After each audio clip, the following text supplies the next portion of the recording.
Good evening, ladies and gentlemen, and welcome to the big metal detecting podcast. Now, apologies for being late.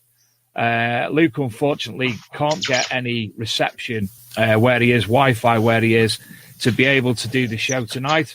And the podcast also died a death because I can't get my Spreaker account to communicate with Gary. So I apologise for not being able to do that. I'm going to be waffling for a few minutes. Wow, Gary, it's actually working. I found it. We are live, so that's a good thing. So tonight's going to be a little bit different than normal show. Obviously, Luke's not here to produce it, but also I'm not going to be able to bring things up for you to look at. Well, I think I might be able to. If you bear with me, I'll be able to hopefully do that. In the meantime, obviously, thank you to Gary Cook for coming on tonight. First and foremost, everybody, there's a lot of things going on at the moment. COVID-19, etc., and some of the things that they're not particularly nice. Let's be honest. There's a lot of misinformation coming out from the government. Not from the government. There's a lot of misinformation coming out. The government information comes out on a daily basis, and we hope that's the correct information. There are multiple news articles this week. One of the major articles was actually concerning the British Museum says that in the last year, metal detectorists, that is us who are watching, have... Let me share this screen. So you should be seeing an image saying about the British Museum says metal detectorists have found 1,311 treasures this year. A rare 1,100-year-old brooch from Norfolk among them treasures. It goes on to basically give metal detectorists the good things that we deserve, the good words that we deserve, because let's face it, there's been a lot of bad press recently, and this article, it does help a lot in that respect. Hell of a lot of things, and I know a lot of people listening and watching will have actually sent things to the British Museum, to the Fines Liaison Officers, etc. So kudos to each and every one of you for that. And I'm popping onto the archaeology and metal detecting. Gary, obviously I'm talking to you. I know you're there, and you can see the screen. Yeah. Everything coming up as I want it to at the moment should be the Archaeology and Metal Detecting magazine. Yeah, everything's there, mate. Excellent. Yeah. It works. So anyway, the education page, again, obviously being in the situation we are, a lot of people self-isolating a lot, and obviously schools closing currently. There's going to be a point where your kids get bored. So if you would like to pop onto the education page on the www.archmdmag.com, you will see lots of things. Obviously, some of the things are going to be actually interactive in schools and such like. So ignore them for the time being, but keep them in mind in future. You've got metal detecting for beginners, direct links to the sites for the younger generation of metal detectorists. But here you can see downloadable activity packs. Now, there's some great things, some great resources there. Just click on them, and you've got all sorts going on. That you can print off, give the kids to play with, jigsaws, all sorts there you can see, and your kids can have a merry time with that. There's also historical colouring books. Carry on down, we've got online learning sources as well. I've got more to add to that in the next day or two, but again, as you can see on this website, the Open Culture, I think it's called, if it comes up, there we go, Open Culture, multiple links to courses in archaeology and such like, to lectures, to books, to audio books, movies, absolutely all sorts. So please keep that in mind. You can find them, as I say, directly through the Archaeology and Metal Detecting magazine website. In the last week, we've had a number of articles produced. I've been able to, while I've been doing not much, first thing you can see is a free PDF, which is a complete guide to magnet fishing, which was put together by Drastic G, Mr. Gareth Breyer. So if you just click on the image, it'll take you straight to the PDF to learn more about magnet fishing. Following on from that, we had a research request of a carved cross from Palestine. I think it's quite lovely, really. Abu Deeb, who's in the Palestine, found this cross, and he was wondering what it was. And I've gone into a bit of a explanation from the Encyclopedia Britannica about what the cross actually symbolises and why. Following on again, Leroy Brown had the bronze axe head he discovered in Cheshire. So he sent the information over, and that was also included on the Portable Antiquities scheme. Next up, an unknown ivory item which was found beneath the floorboards of an old church in Cheshire, and the lady wished to know more about that. One thing she did actually give me was the dimensions of it, but according to Cormac Smith, could it possibly be a cane or a part of a cane?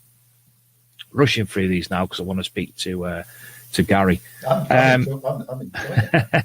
A fantastic article I put together an article, but the images and the story behind the images is absolutely fantastic. These are the World War I artifacts, which was discovered in Salonika by Giannis. Oh, here we go. Carrier Giorgio. Apologies if you're listening and I've said that wrong. This image at the top, as you can see, this is a where is it? It's a dog tag, basically, of a Greek Cretan soldier who was killed when getting out of his trench. He actually discovered this 2 meters in front of the trench, and his name was Ioannis Oikonomakis, and he actually found the family in Crete, and he gave them the find. Now, there's lots more things there you can go through. You can find his World War relic hunting page on Facebook, and some of the finds he's getting are absolutely phenomenal, as you can see, all military related. Now, the story behind this is he lives in Salonika, as I said, and the Battle of Skradiligan was a 2-day battle which took place in that area, located northeast of Mount Pieko, which is the northwest of Thessalonica. Thessalonica is the modern-day name. On May 29th, 1918, on the Macedonian front of the World War I. The battle was the first large-scale employment of German troops of the Army of National Defence. Greece had joined the United War in the summer of 1917 on the front, and resulted in the capture of the heavily fortified Bulgarian positions. So, as I say, a fantastic little article that, not because of my words, but because of the images and especially the story behind the return of the dog tags. And one that's gone on today and will be going on the Archaeology and Metal Detecting Magazine Facebook page tonight is this lovely little 1851 US officer's soldier's sword belt plate, which was discovered by Jeff Downs in the USA, in Asheville, Virginia. So, again, thank you to everybody who sent things in. There'll be a lot more coming in the coming days. Obviously, with time off work, I'll be able to catch up on the backlog of things. And if anybody does want anything put on the website, please feel free to contact myself or Luke, and we'll get that sorted. A bit of bad news, obviously, this week is that the Spring Detectival has been postponed, and the Summer Detectival has been cancelled for the foreseeable future. Now, Mark Betch has agreed to, well, he's asked, and we've agreed to bring him on a special show on Sunday night. It's only going to be a 15-minute or so show, and that's just to explain verbally, instead of obviously written and reading the words. Mark will speak to you personally to give all the information about obviously what's gone on and why. We all know why, but let's hear it from the horse's mouth. So that's on Sunday around, well, hopefully at 8 o'clock. Again, apologies, I've not been able to get the podcast working again for the second week in a row. I'm going to have to work on that in the next week. Last week was sound issues. This week was connection with Gary. So, Gary, good evening. Are you well? Thank you, Dave. Yes, very well. Good. Thank you. All things considered, with what we're going through in the world at the moment, I'm doing okay.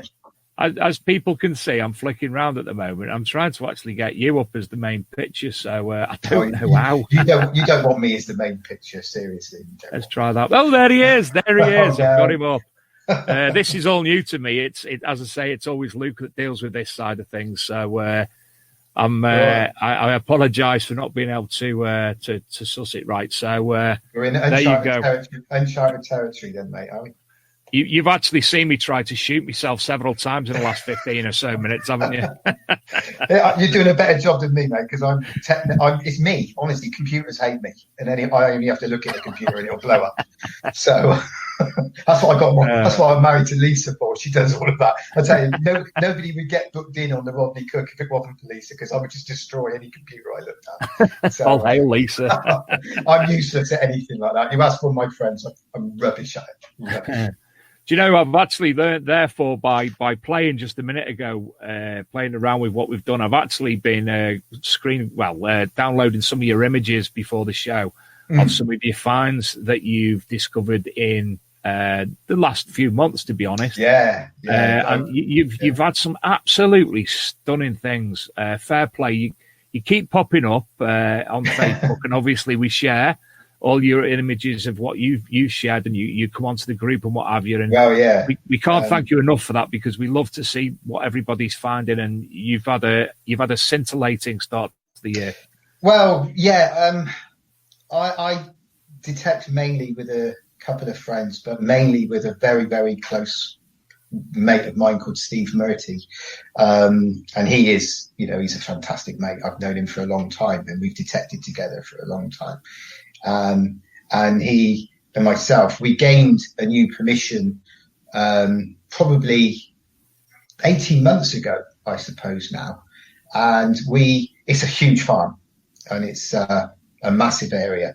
And we're slowly, and I wouldn't say methodically, but we're slowly working our way around the fields. And this particular farmer has land not all in one place. It's stretched over quite a few miles apart, and we've been working our way around it, and we've come across an area that is actually producing quite a lot of good stuff. We've been concentrating our efforts quite a lot on this one particular acreage of land that we have that belongs to this farmer. And as I say, both of us have been astounded at some of the things that we've been pulling out the ground. I had a Bronze Age axe head just before Christmas, which was an amazing find, a Palstave axe head. And Steve found in another part of the site, I've never even knew they existed, but it was a socketed hammer, a Bronze Age hammer as well. And lots of Roman coins and bits and pieces. And not a lot of medievals coming out the site, but the Roman finds especially have been incredible condition. I've never had a consistent run of Roman coins in such amazing condition. The ground is so kind to the bronze coins, especially, that we're finding on this particular site. And it's an amount of brooches and just a lot of different things, really. That was the seal. Yeah, that was last Sunday. That has actually been identified as a pelican in piety. What I was told, and it reads pelican of, I am the pelican of God, or something. It reads around the edge.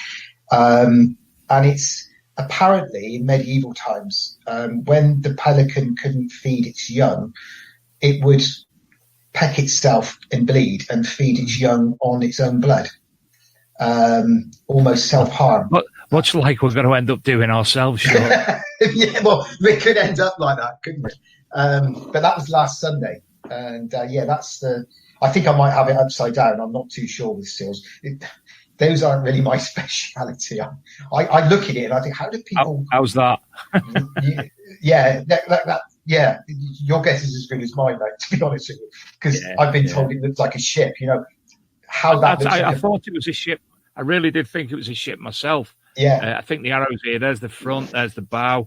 There's some people in it, and there's the mast. The mast. The mast with the thing on. That's what I thought it was.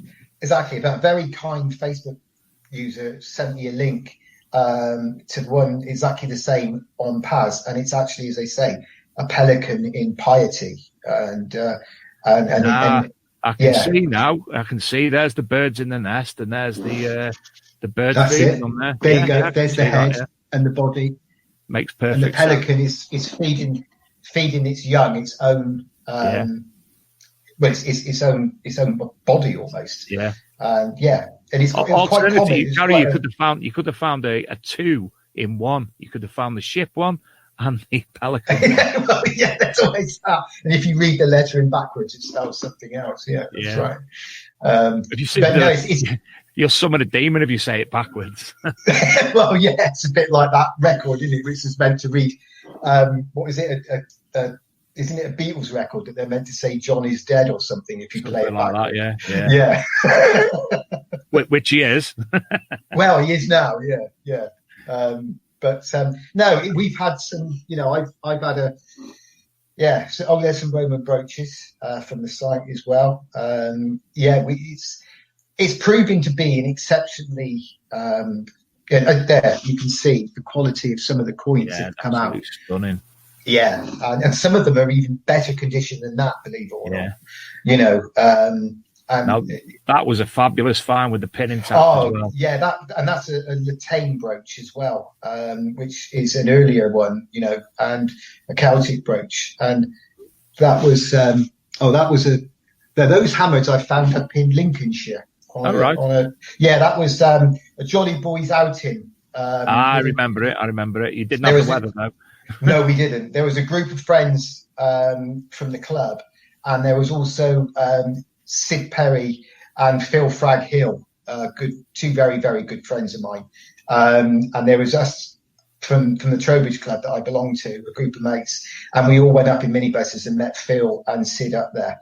And we had a great weekend. We hired some cottages, and the farmer allowed us to metal detect on his farm.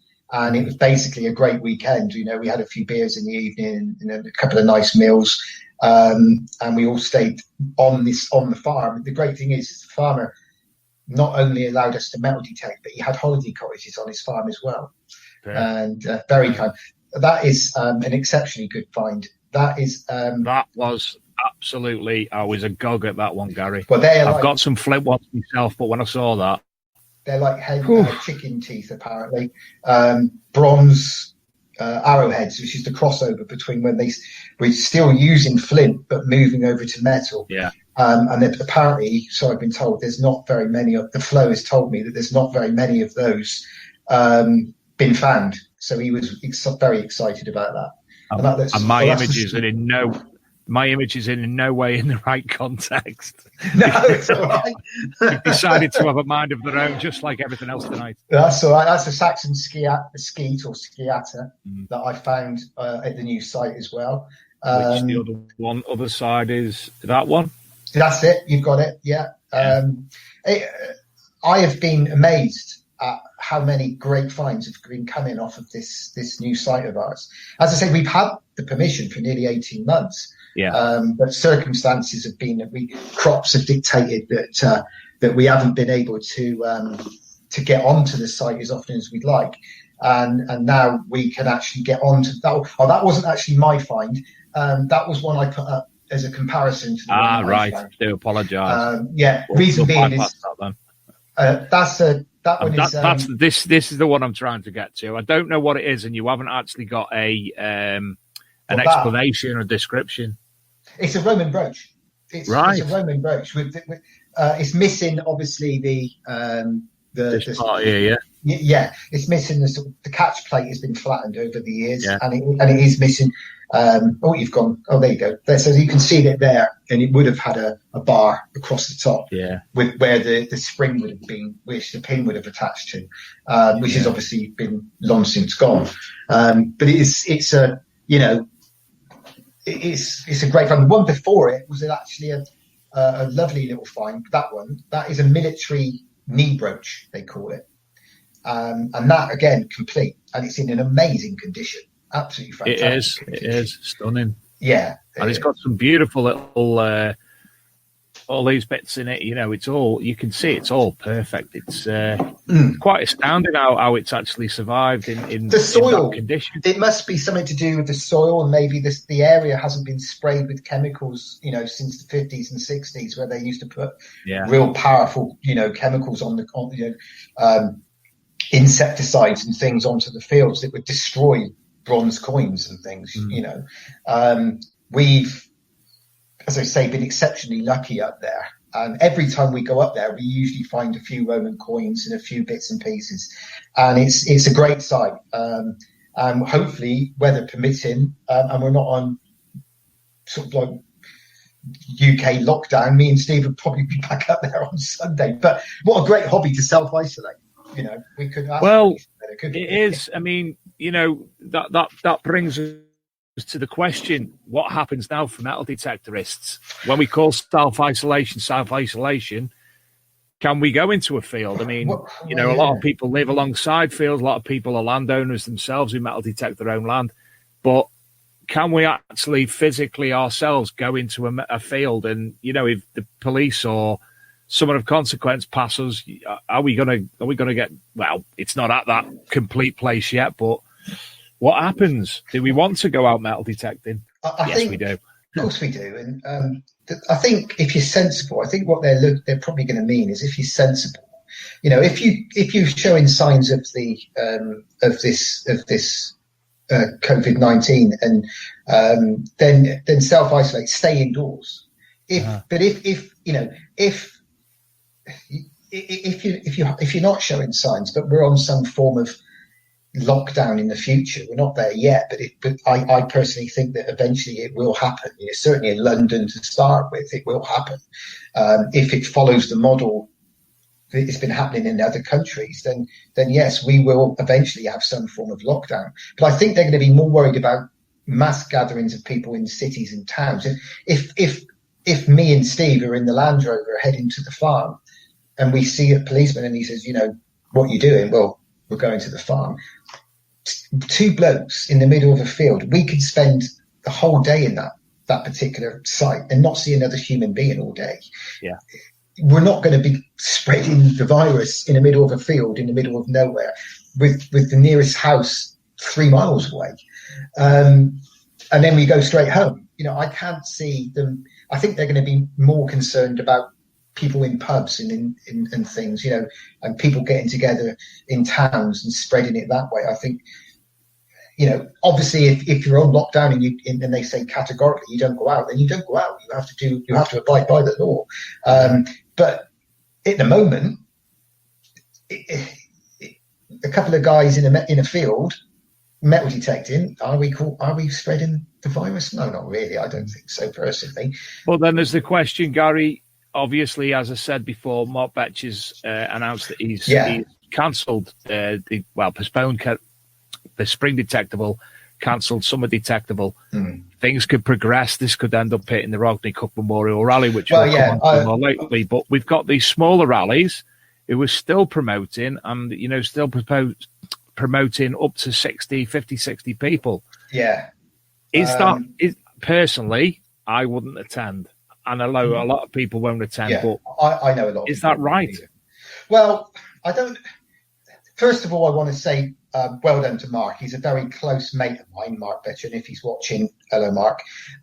He's a good friend of mine. I've known him a long time, and I got a lot of respect and time from him. I've learned a lot, and he's helped me a lot with the Rodney Cook in the past. So a huge thank you to Mark. And I personally want to say to him, gutted about losing the two early detectables in the year, and I was looking forward to both of them. But in my honest opinion, he has made completely the right call, and I will back him 100% on that. And he has absolutely 100% called it right. And you have to look at the bigger picture here. This is a worldwide pandemic, and it is causing deaths among the old, the ill, and those with underlying health issues. It is going to get worse before it's going to get better. And the Prime Minister said tonight, he's only hoping, that there's a possibility if we all pull together and do our bit, we could all be seeing light at the end of the tunnel in around 12 weeks. We don't know that. He's only speculating. Now, as far as group gatherings, the government are telling us every day, avoid large gatherings of people, do not go in pubs, do not go in bars, do not go in restaurants, avoid any contact with other people, work from home and stay at home, and only go out where it's necessary to do so, i.e. go to the supermarket for groceries, or go to the pharmacy, or go to the doctors. And, so to answer your question about metal detecting group digs, I personally, like you, wouldn't go. I know it's a free country and we all have the right to do exactly what we want, unless told otherwise by the government, and they turn it into sort of some form of martial law. Do I agree with these digs being held? Well, I don't want to put I don't want to be seen to be going against group digs, because it's each to their own. My personal feeling would be, if they're still being held, I wouldn't go, only because I'm being told to stay away from group, mass gatherings of 10 plus. Personally, I think, eventually it's going to get to the point where it will be, I don't know, you can't really say against the law, but will be in some form of lockdown, and their hand will be forced. Until that happens, people still go into pubs, so that's wrong. So people still go into metal detecting events, one-day events. Is it right? Is it wrong? Well, it's up to the individual at the end of the day, and we all have a choice.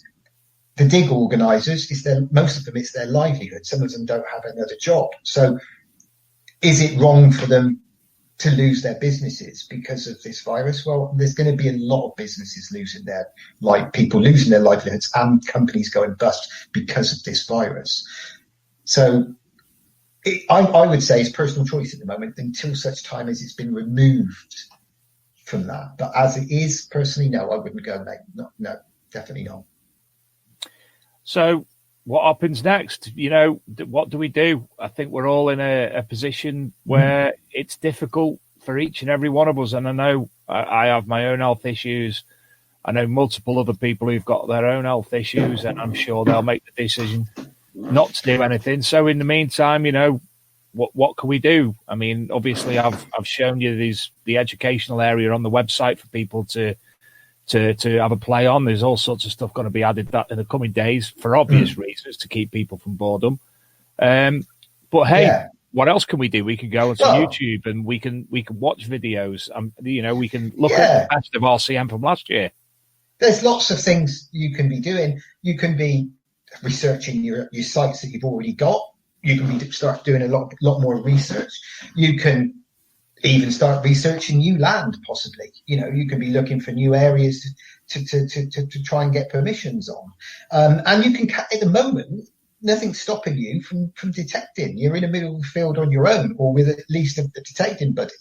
So, it's a perfect hobby if you want to self-isolate. They're saying self-isolate. And at the moment, they're not telling us to self-isolate every one of us who have got no signs of the virus. Some of us have had it and we don't even know. That's what they're saying. I could have had it. I had a bad sore throat and cough, just before Christmas. It could have been coronavirus for all I know, but I'm perfectly okay now. So come Sunday, unless the UK is put into some form of lockdown, I will go out metal detecting with Steve, just the two of us. And until such time as I'm told not to, then I won't. But if people don't want to go out, and some people, who maybe have the underlying health issues, some people are having, the over 70s and have had these, health issues, then they're making the decision to stay at home. The world's a bigger place now, even indoors. You can go on the internet, you can Skype your friends, you can have chats, you can, like you say, you can go on YouTube and watch metal detecting videos. You can research your sites. You can go on Google Earth and look for crop marks and think, I might see if I can find a farm in that area. We've got hundreds of TV channels we can watch now. Any time of the day, you can put the telly on and go through 20 or 30 movies to watch. Well, when I was a kid, I had 2 channels. and most of them were cookery shows, and I had no choice but to watch stupid soaps that my mum might cross. I hear that. Yeah. But nowadays you can pretty much turn the telly on and catch up TV with iPlayers and whatever you want to do, So there's plenty to keep you occupied. I myself will sit in front of a laptop and do some reading. I'm currently working on an article for Treasure Hunting magazine, and if Jules is watching, I am working on it, Jules. I promise it will be with you. Okay. Because he keeps asking me, "Where's my article, Cookie? Where's my article?"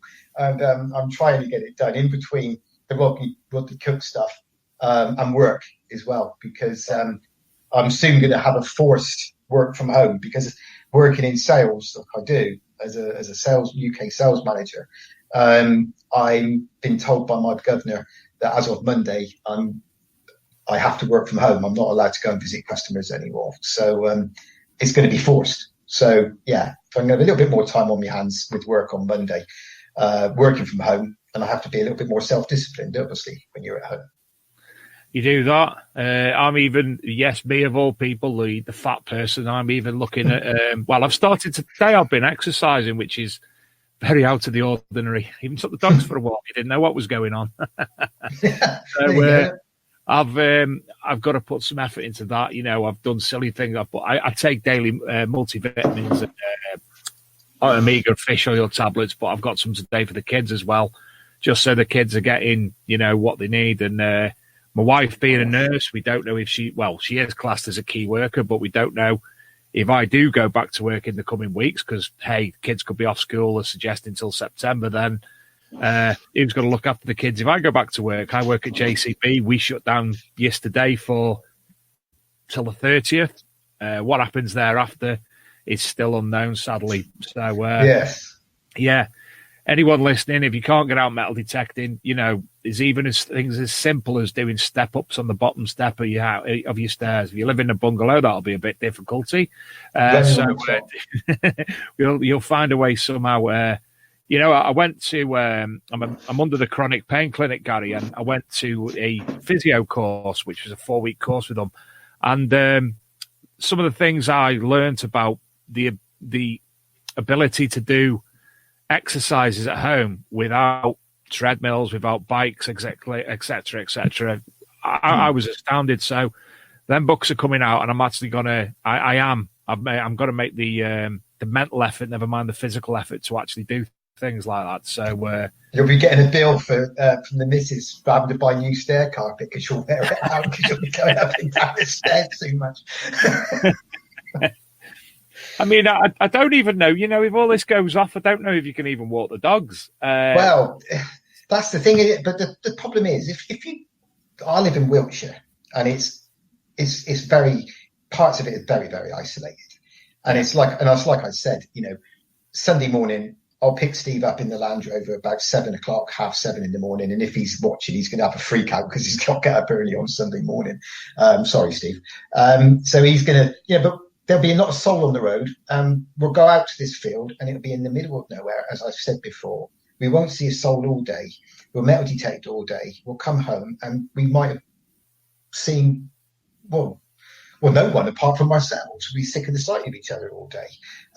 So we haven't made contact. So I don't think that they're going to be. I think they're going to be more concentrating on the large towns and the cities, and where you get big concentrations of people. That's, I think, where there's going to be. I don't think walking your dogs is going to be an issue. I really don't.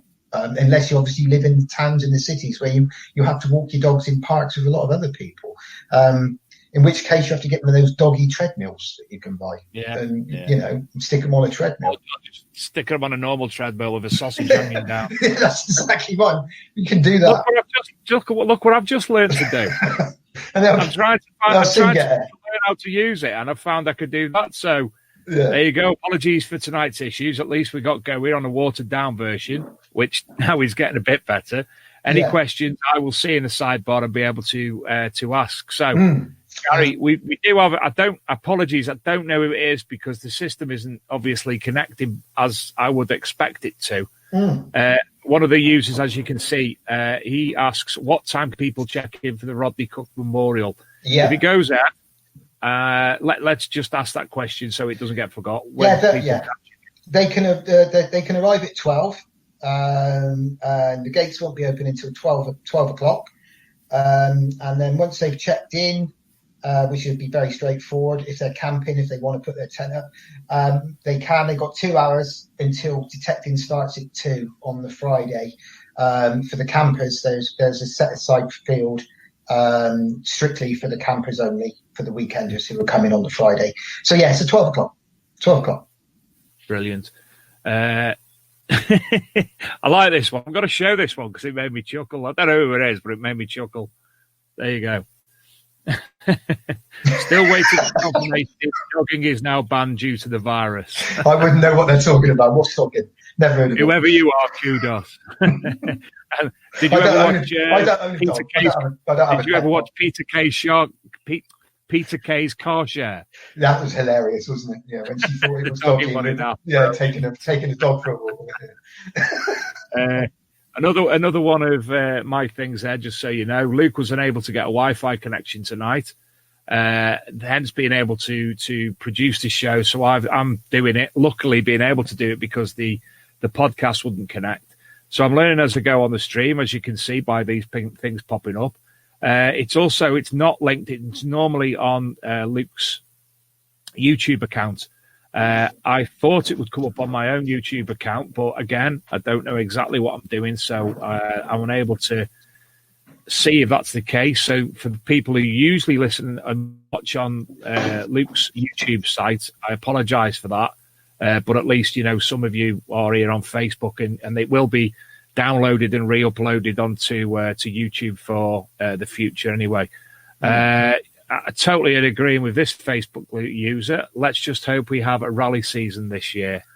Totally agree with. Yeah. Yes, I've got everything crossed. Literally everything crossed. I won't show you everything that I've crossed, but I've got it all crossed. It would be a shame if we lost, the rallies this year.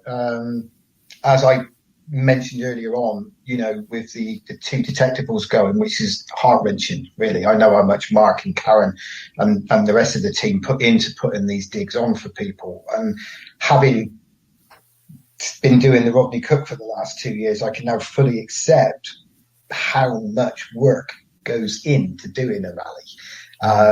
And, especially something the size of, the detectables as well. It's a lot and it's heart-wrenching. But as I said before, completely the right call. And if anybody says it's not, then they need their bloody head examined, because Mark's thinking and Karen are thinking of the punters who come, and they're thinking of the people who work with him. And he's thinking of the families of the people who are attending and the people who work for him. So him and Karen have made completely the right call. And I've learned a lot from Mark, as I said before. When I first started had the idea of this rally, he was one of the first people that I made contact with because of this experience. And I can't express how much I have to thank him for, really, for all of his sitting down and listening to me getting wound up and listening to me on the phone, shouting down the phone and getting angry, and especially with the problems I had with the first rally with certain individuals. He was a real rock for me to sit down and talk to, and he never ever once said, "Gaz, I got to go," or "Gaz, I'm busy, can we talk about this another time?" He always listened, and he always had time for me. So 100% backing from me. That doesn't mean a lot. How could he not have time for you? You're just so lovely. No, not really. I'm presuming. Could you tell again, that for me, please?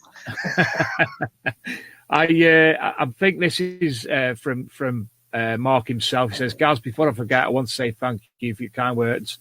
Bro means a lot." I'm presuming that's off Mark. Again, from what people will see. In fact, I'll share the screen so people can actually see what I'm seeing. On the right-hand side of the screen here, you will see all these comments, and it's coming up. Graham Dempsey, for some reason, he's coming up as Graham Dempsey, but for everybody else, it's coming up as a Facebook user, sadly. So I'm not 100%. If you'd like to put your name on any comments, obviously that would be a lot of help. Anyway. I've just seen one there, Mark. He's basically saying, "I've got to stop it because I'm going to make him cry." I have a tendency of doing that at the Rodney Cook rallies. I get so many big butch lads come up to me at the Rodney Cook rally, and they basically, there's one particular guy from Bristol, and he's built like a brick, you know what? And he comes up to me every year and he goes, "Look, you've just got to shut up," he said, "because every time you do your talk, you make me think of my dad or my mum, and it brings tears to our eyes." But that's what we're talking about. Gary, it done exactly that to me last year. It was my first occasion. You know, me and Luke can't thank you enough for inviting us. And when you done I think it was on the Saturday night that you done your speech in the marquee when it was full and you were doing the detector draw and what have you. Yeah, you hit me. So stop that.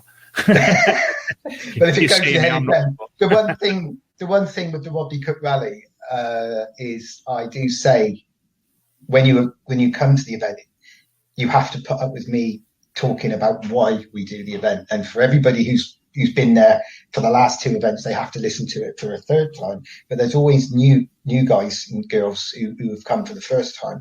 And I think they should know the reason why the event is held and why it's been done. I know me and you are going to talk about that, in a short while.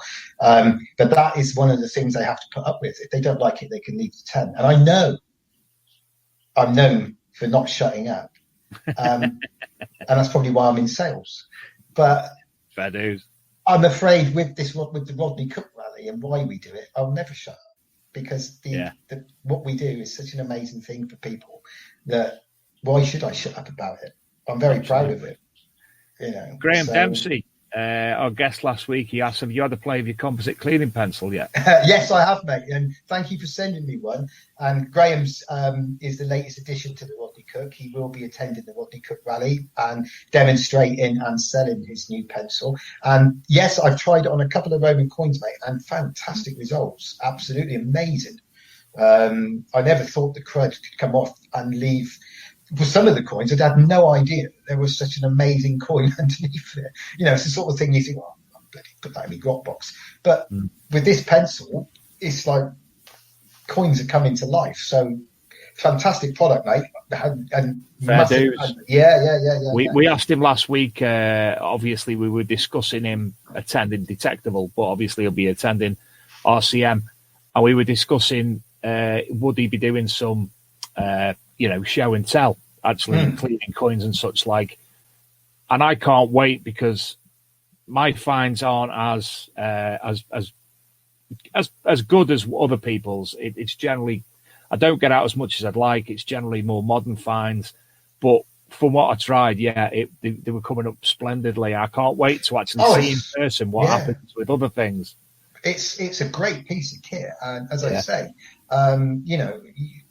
it makes you think to yourself, well, some of the grotty Roman coins that I found over the many years I've been doing this hobby, some of them, I've got probably 17 years of cleaning to get on with now, because it's going to take me that long to get through all of the Roman coins that I've found. Hey, you'll be off work, you'll be at home, you can do your sales partner, and you can clean at the same time. So when I run out, when I run the pencil down to a small point, I might need your help again, Graham.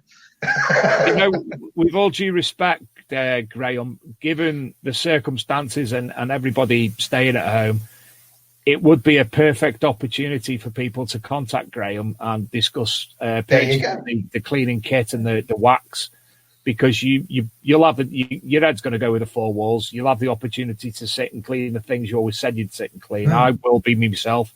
I'll be getting out the things that I know are in my box here. In fact, I'm going to show you my box here. I'm going to make some noise and it's going to get some trouble picking it up. I'm sure there's a double entendre there, Dave, somewhere. No. There was, there is now. Steve Joy's doing that in the film. It's terrible. This was made for me by a lady called Catherine Sadler. I can't remember the radio show Facebook page group. This was made for me by a lady called Catherine Sadler. Excellent last name, lovely lady, and she's making these boxes, as you can see. Wow. Lovely box. But wait, there's more. How's that? Oh, fantastic! Isn't it? That's amazing. Absolutely fantastic. Yeah.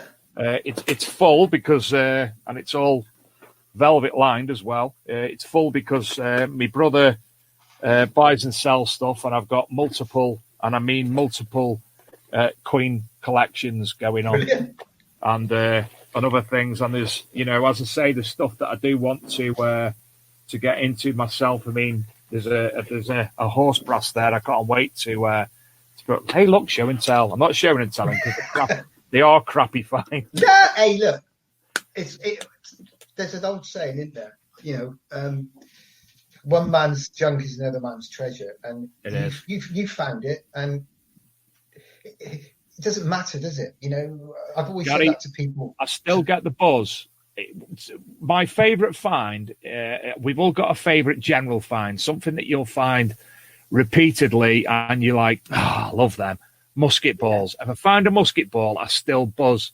I remember a friend of mine who used to fly musket balls. This is back in the early 2000s. His name was Steve Parsons. And he always found musket balls. We're on Marston Moor, and people are walking along with me, picking up musket balls off the ground. And I never found a musket ball. And he actually had one cast for me. There you go. That's yours. So he gave me the musket ball. I found my first musket ball, and it was like shedding peas. I had loads of them. So I think I give it to a friend of mine called Lisa Mallon because she hadn't found a musket ball. So when she finds a musket ball, she has to pass it on to someone. You know what, mate? But all joking aside, it's still history, and it's still a great find. And yeah, I know. I've just noticed there's people saying about having a tear in their eye, and there's one there. It says, "I've had tears in my eyes before with Cookie when he finds stuff on my permission." I can guarantee you that's Paul Bancroft. Okay, I can guarantee you that Paul Bancroft. That is 100%. I do have a tendency of finding things when I go out metal detecting with him on his permission. That's 100% Paul Bancroft. I can guarantee you that. But no, I was saying, what I still get a buzz now when and that's Steve Murray. That's Steve Murray's reply. 100%, because he's a terrible lurker, we call him, and he lurks behind you when you start digging, and then he starts digging up the good stuff behind you. But that's another story for another day. But you know what, Dave? If you enjoy the hobby, does it really matter sometimes? And this is what the hobby's about: great friends. Yeah. Paul and Steve, two of my closest friends, and we're having banter even on your show. This is exactly the same sort of banter as we have when we're in the field together. Mm. And they're my wingmen, those two. They're my good mates. And they're both Rodney Cook Rally fellow organisers. And they're brilliant friends. And I've been detecting with both of them for many, many years. Paul, I met in the field. We've been detecting on the same permission, and we had no idea. And we bumped into each other one day. We've been very, very close friends since. Steve, I've known for donkey's years, and he's just there all the time, basically. But he's one of my closest friends, and we share our permissions with each other. We even share the Land Rover that we bought together, for detecting it. But this is what the hobby's really about. It's the fun side of it. It's the great friends that you make. It's the people that you make, and they're the reason why I stay in the hobby. Because sometimes the hobby can bring me down. I look at how the hobby's changed over the years since I've started, and some of it is for the good, and some of it is also for the bad,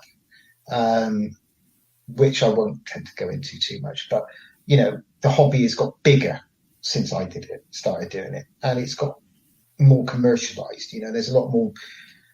It's each to their own, and it's a wonderful hobby, and that to me is what the hobby is really about. Is my best finds I've ever made are the friends that I make in the field. That's my best find. I totally agree. I mean, I could list an abundance of people. I'll forget them. Digger Dawn, I call her my little sister. She calls me big brother. Scotty B. I won't have a word said against Scotty B. He's so nice and so genuine and so thoughtful Well, that's it. It's untrue. Look at me and Luke. We'd never met until last year. Sorry. Detectable 2018. We've been communicating via the phone. We've been communicating via Facebook for 3-4 years. We've been doing the magazine together for 3 years. And we get on like house on fire. Yeah. Probably if we lived close, we would never have spoken because we'd never probably crossed paths. I love him to bits. He's done. It's Luke that keeps me doing the magazine. If it wasn't for Luke, again, as you said, there's so many times that you've gone, I just haven't got the heart to do it. And then somebody picks you up. The same with Paul and Steve with you. Luke's exactly the same with me. And I think I'm the same with Luke in a lot of respects as well. Yeah. So yeah, friends-wise, you can't argue with anything like that about detecting. Like you, I could list so many people that I've made friends with. You know, I've got John Lydell, for instance. He might be listening tonight. He might not. He's not the best at using Facebook, to be fair. Sorry, John, but you're not. He is another fantastic, amazing friend of mine that I met through the Trowbridge Club, and he is an integral part of the Rodney Cook Rally. And without him, he's like my biggest older brother. He won't hear a word said badly about me. You know, I can't understand why, but there you go. But effectively, if you want to get to me, you've got to get through John. And he is an amazing guy. And yeah, we've all found amazing things, you know, like for instance, there's my axe head that I found not too long ago with Steve. Oh, that's nice. You know, it's jealous. a Pal Stave axe head. It's fantastic, you know, an amazing find. But for me, like I said, it's the friends that I've made that are my best finds I've ever made in metal detecting. And some of the guys who helped me with Dad's rally, you know, are amazing people. And I could be here all day naming every single one of them. And I will a little bit later on to thank a few people whilst I've got the opportunity. But the buzz for me is being out in the field in all winds and weather, doesn't matter, with my friends, enjoying a good day out. And if we find something, it's a bonus. If we don't, we've had a great day in the fresh air, great fun. And to me, that is exactly what metal detecting should be about. And don't get me wrong, I've got no problem with the big groups and businesses, because they're great for giving people the opportunity to go out and metal detect, because metal detecting has become so huge since the time I started doing it and the time some of my other friends who've been doing it longer than me. With Facebook and social media, it's made metal detecting more. The opportunity to metal detect has been made a lot bigger by the onset of social media.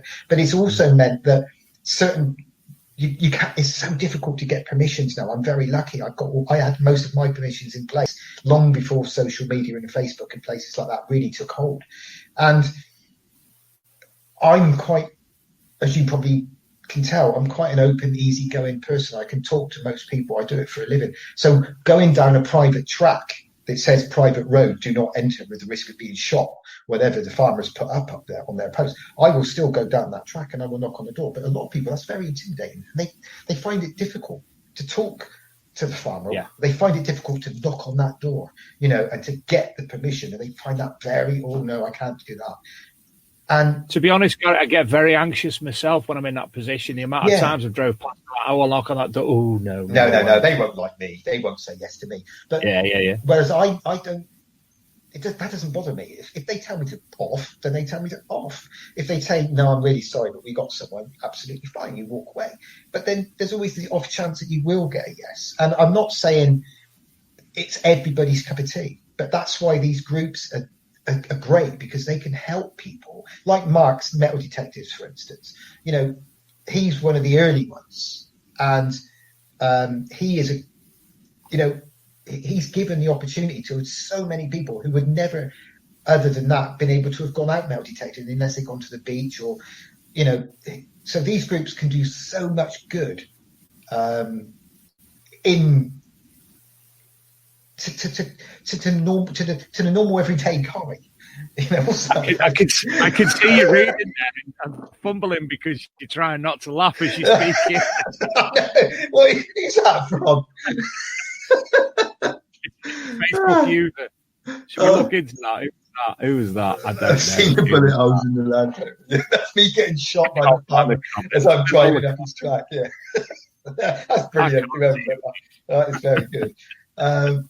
But you know, again, it's the amount of times that I've messed up. I've made a bad judgment call. I've done something wrong. I've said something wrong, and I'm talking behind the scenes or at meetings and stuff like that. The amount of times that Luke's corrected me, even on the show last week, Luke was correcting me for something I said incorrectly. And if it wasn't for Luke, I'd be in a lot more trouble than I usually end up getting into anyway. I do have a tendency of sometimes speaking my mind and being a little bit, put me foot in it, as it were, or say something, and then John will give me a nudge in the back, or Steve will sort of give me the shut the fuck up sign sort of thing, because I can have a tendency of saying what I feel. But I've always been like that. And at the end of the day, if people don't like what I say, or if they don't agree with me, then they don't agree. We've all got our own opinions at the end of the day. As I say, but the groups have done a fantastic job in allowing the everyday guy who, because there's not a lot of land left out there to get permissions on, they've done great jobs in helping people get them. But the other downside to it is that the guys who do door knock and try to get permissions are being soaked up by the groups. I've lost 3. I've had 3 of my own personal permissions, and Steve's as well, obviously. We've lost out to groups over the last couple of, year or so, that we've had groups start going on them. But do you get upset? Do you get wound up? Do you start effing and blinding? No, what's the point? You just get on with it. You can't do anything about it. It's the farmer's land at the end of the day. He's got every right to allow who he wants onto it. You don't own the fields. Just because you've got permission to metal detect them doesn't give you the sole God right that nobody else is allowed to go on there and metal detect. And most of the groups are pretty good. If they know that there is somebody else out there doing them, then they will either liaise with the person who's metal detecting them already on the farm, or they will walk away.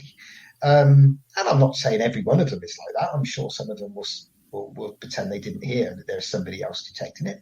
But if at the end of the day, there's nothing you can do about it. It's the farmer's land at the end of the day. And he's got every right to allow who he wants on that particular farm. And if he decides to have a group go on, then he does. I don't get wound up. Occasionally, I might talk up the odd little rant, bloody hell, But in the big scheme of things, look at what's happening in the world at the moment. There's a lot worse things to worry about than losing a farm to another group. At the end of the day, the way I look at it is, I don't have to pay to go on there, but everybody else does. Yeah. So, it's frustrating, but at the same time, social media has done wonders for the hobby. We wouldn't be having our conversation now if it wasn't for social media. We certainly wouldn't, Gary, now. And we probably wouldn't have met because I wouldn't have known about, we wouldn't have been doing the magazine. We wouldn't have done the magazine down.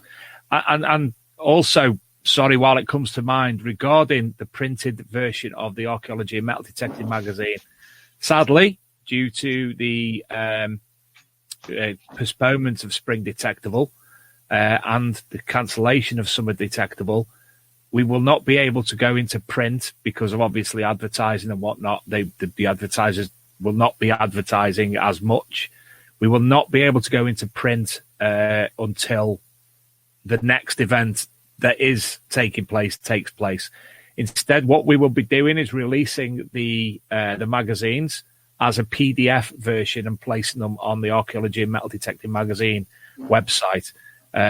Obviously, it takes a hell of a lot of time, which Luke has been putting together, a lot of money, which obviously we don't get, and it's so the magazines are paid for to be free by the advertisers, which again we will always support them and give them a shout out. LP, Regdon's, Nocta Macro, Rutus, Graham Dempsey's got a thingy in there.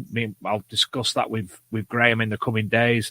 The articles will still be in there, but obviously the magazine will not be able to be printed, sadly, but you will get access to the PDF for free, no problem whatsoever. So sorry for interjecting there, Gary. I was just no. You clicked my mind into place.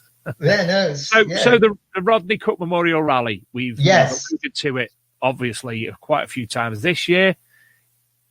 I'm looking forward to it. Hopefully it does take place, if not next year, because the location sounds absolutely phenomenal. Well, yeah. You know the background to the Rodney Cook. I can explain it to you if you want me to. For those who are listening, I'd love you to, please, Gary. Yeah. The Rodney Cook Memorial Rally came about from something exceptionally awful for me personally. I lost my father, Rodney, obviously, to cancer in 2017 after the best part of a 2-year battle. He was a very brave man, my dad. And he was my best friend and he was my best mate. And we did so much together as I was a child. I could never have wished for a better dad. He was always there for me. He's always had time for me. He always supported me in everything that I did as a child. And sometimes when I was young, I wasn't always the most, how can I put it, the easiest of child to have brought up. I had my moments, but it was unconditional with my dad. And so when I lost him, it was probably the worst pain I've ever felt in my entire life. I couldn't have imagined pain could be so without being cut or injured. To actually feel pain like that was something I'd never even imagined or contemplated existed. And so from something exceptionally awful in losing my father, after the dust had settled with losing him, and he fought very very strongly for 2 years. He was put on this new drug called immunotherapy, which is basically therapy for your own personal immune system. It teaches your immune system to see cancer as to see cancer as something that shouldn't be there, because that's the problem with cancer. It's stealth. It's a sneaky asshole. Sorry for swearing. It gets into your body and acts all lovely nicely, and your body doesn't see it as a problem. And then by the time it does see it as a problem, it is a problem. So immunotherapy was a new drug, and the people who were administering it in the hospital were fantastic, amazing people at the Bath Royal United Cancer Care Unit. I cannot vouch and say how I speak any more highly of them than I can imagine. Amazing people, what they do. And this drug kept my dad going for another nearly 2 years, when initially his prognosis was only 3 months. It kept him going. And when he passed away, and once the dust had settled on that, I wanted to try and come up with an idea that would help support or raise some money for the cancer ward and the cancer care unit at the Bath Royal United Hospital. They're having a new big building built strictly for cancer care and for the support of families with cancer patients in the hospital and people who go there for their treatments. And it's the Forever Friends appeal, as many of you know. And I wanted to try and do something, and I got together with some friends, Steve and John and a few others, and I wanted to try and come up with an idea. And there's one particular person I need to thank massively, which is Dave Crisp. Everybody knows Dave Crisp. He's the guy who found the Fro Hoard, the largest single pot of Roman coins ever found in the UK. He's the rally coordinator. Without Dave, there would be no Rodney Cook. I can guarantee you that now. Dave is an amazing man. He's recently lost his wife. She passed away last December, and he's now dealing with using the Rodney Cook as a way of, I don't know, it gives him something to focus on. But he's an amazing man, Dave, and I cannot speak highly enough of him. He's my rock, and like I say, he's rally coordinator, and there wouldn't be a Rodney Cook without him. And we came up with the idea for the Rodney Cook Memorial Rally. It was effectively going to start as just a one-day dig, with the hope of raising £400 or £500 that we could donate to the Forever Friends. But it actually it grew. It went from the idea of being a one day to people saying, well, why don't you do a weekender? Why don't you do this? Why don't you do that? And that is how the first one came about. The first rally was an amazing weekend because it was the first one we'd done, and it was the first rally that brought everybody together with one sole purpose: to raise as much money as we can for a good cause. And I'm not saying there's lots of other rallies that donate money, and Mark's Detective will raise an amazing amount of money every year on their raffles for amazing charities. Kim Clark, another good friend of mine, Kim's rallies mainly down in Essex and Norfolk and places like that. Another amazing man. I've known Kim for many, many years, and I've learned a lot from Kim. And he's a great guy. If you go, I used to go to all his rallies, and they're all for charity. You've got in Dorset and West Pathfinders, I think. They raise a lot of money, but we wanted to do something that was solely for charity, and to try and raise as much money as we could. And the first Rodney Cook rally that we did, we raised £28,000, which was an amazing amount of money for a metal detector. It was. Nobody had ever heard of it before, that you could raise so much money in one weekend purely by getting a load of guys in a field metal detecting. And even the people we were raising money for were dumbfounded. When I first approached the Forever Friends appeal at the cancer and told them what we were doing, they had no idea even what metal detecting really was.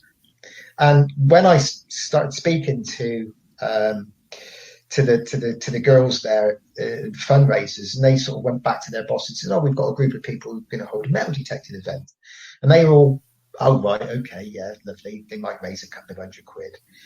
And as the weeks went by and we got closer and closer to the rally, the girls at the Forever Friends were coming to our meetings and chatting. We started to see what we could achieve and how we could achieve it, but they were still quite in the dark a little bit, about how much we could actually raise. So when we actually told them how much, it was, their exact words to me was, everybody in the office was literally spitting out their tea moment, spitting out their coffee moment, because the girl came into the office and on the Monday morning, and they all said, "So how was the weekend? How was that metal detecting event? How much did they raise? A couple of £100?" She said, "Try 28,000." And everybody went with their literally, how much? 28,000. And they had absolutely they were absolutely dumbfounded. And when we went to the evening presentation in November of 2018, the presentation evening, everybody there was just amazed at what we could achieve. And it inspired us on to do last year's. And we wanted to be bigger and better. And we had a learning curve the first year. We learned a lot, and we're still learning a lot.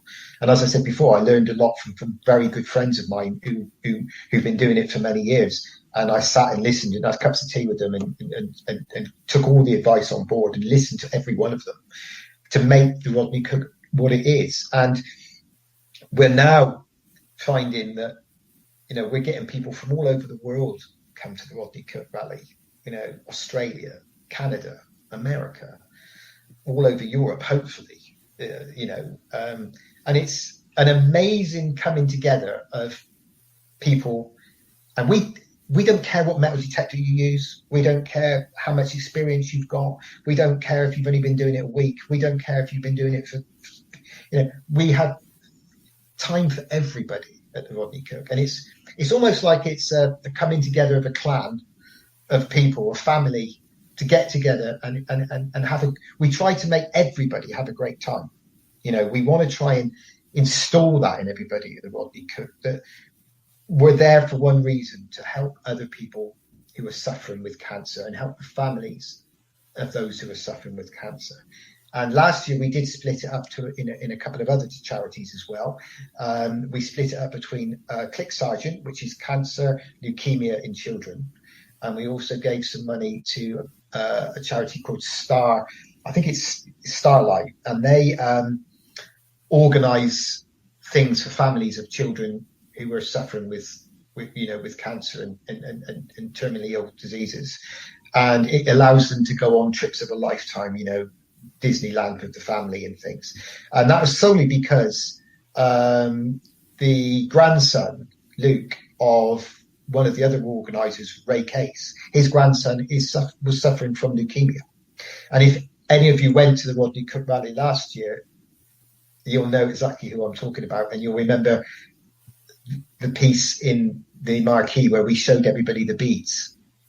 And when we stretched the line of beads across one end of the marquee to the other, there wasn't a dry eye in the house. Yeah, you're right. That was a very emotional moment. Now, just to briefly explain it, when a child suffering with leukemia has treatment, if any type of treatment, they're given a small bead and they put it on a piece of string, and every bead represents a treatment that particular child has had through their course of having their treatment for leukemia. And Luke's beads literally stretched from one end of the marquee to the other. And if you were lengthwise, not widthwise, lengthwise. Yeah, and I can certainly attest to that. And there were the best part of 600 odd beads, I think, if I remember rightly. Yeah. And every bead represented a treatment in that little boy's life. And that really brought it home to people. It did. What we were doing at the Rodney Cook, and what we will continue to do for as long as everybody wants us to keep doing it. And as long as my sanity allows me to keep doing it. Gary, I've just got to bring a picture up because some of your friends have been discussing something about a Fro Hoard. Oh, there he is. That's Dave. That's Dave, the Fro Hoard, apparently. Apparently, Hoard, yeah. But you're not allowed to mention it or something.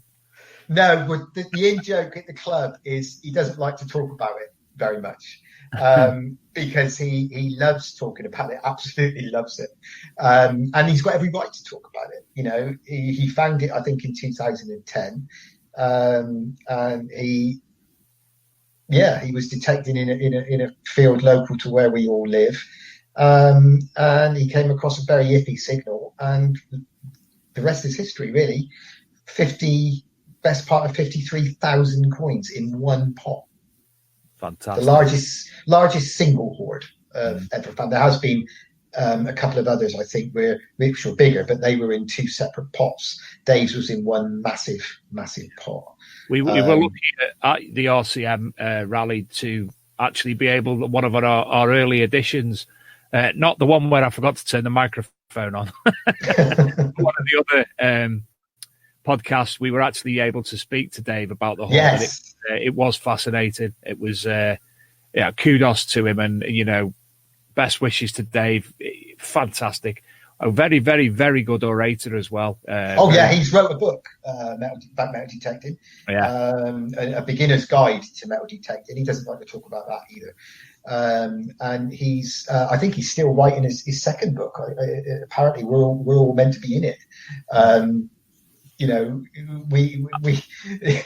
keeps threatening to put us all the guys into his book in some of our finds that we've made over the years. But as I said I don't have enough good words to say about Dave, because he is one of the heroes of the Rodney Cook. There's many of them. Paul Bancroft, who's on here, Steve Murty, who's on here, John Lydell, who's on here.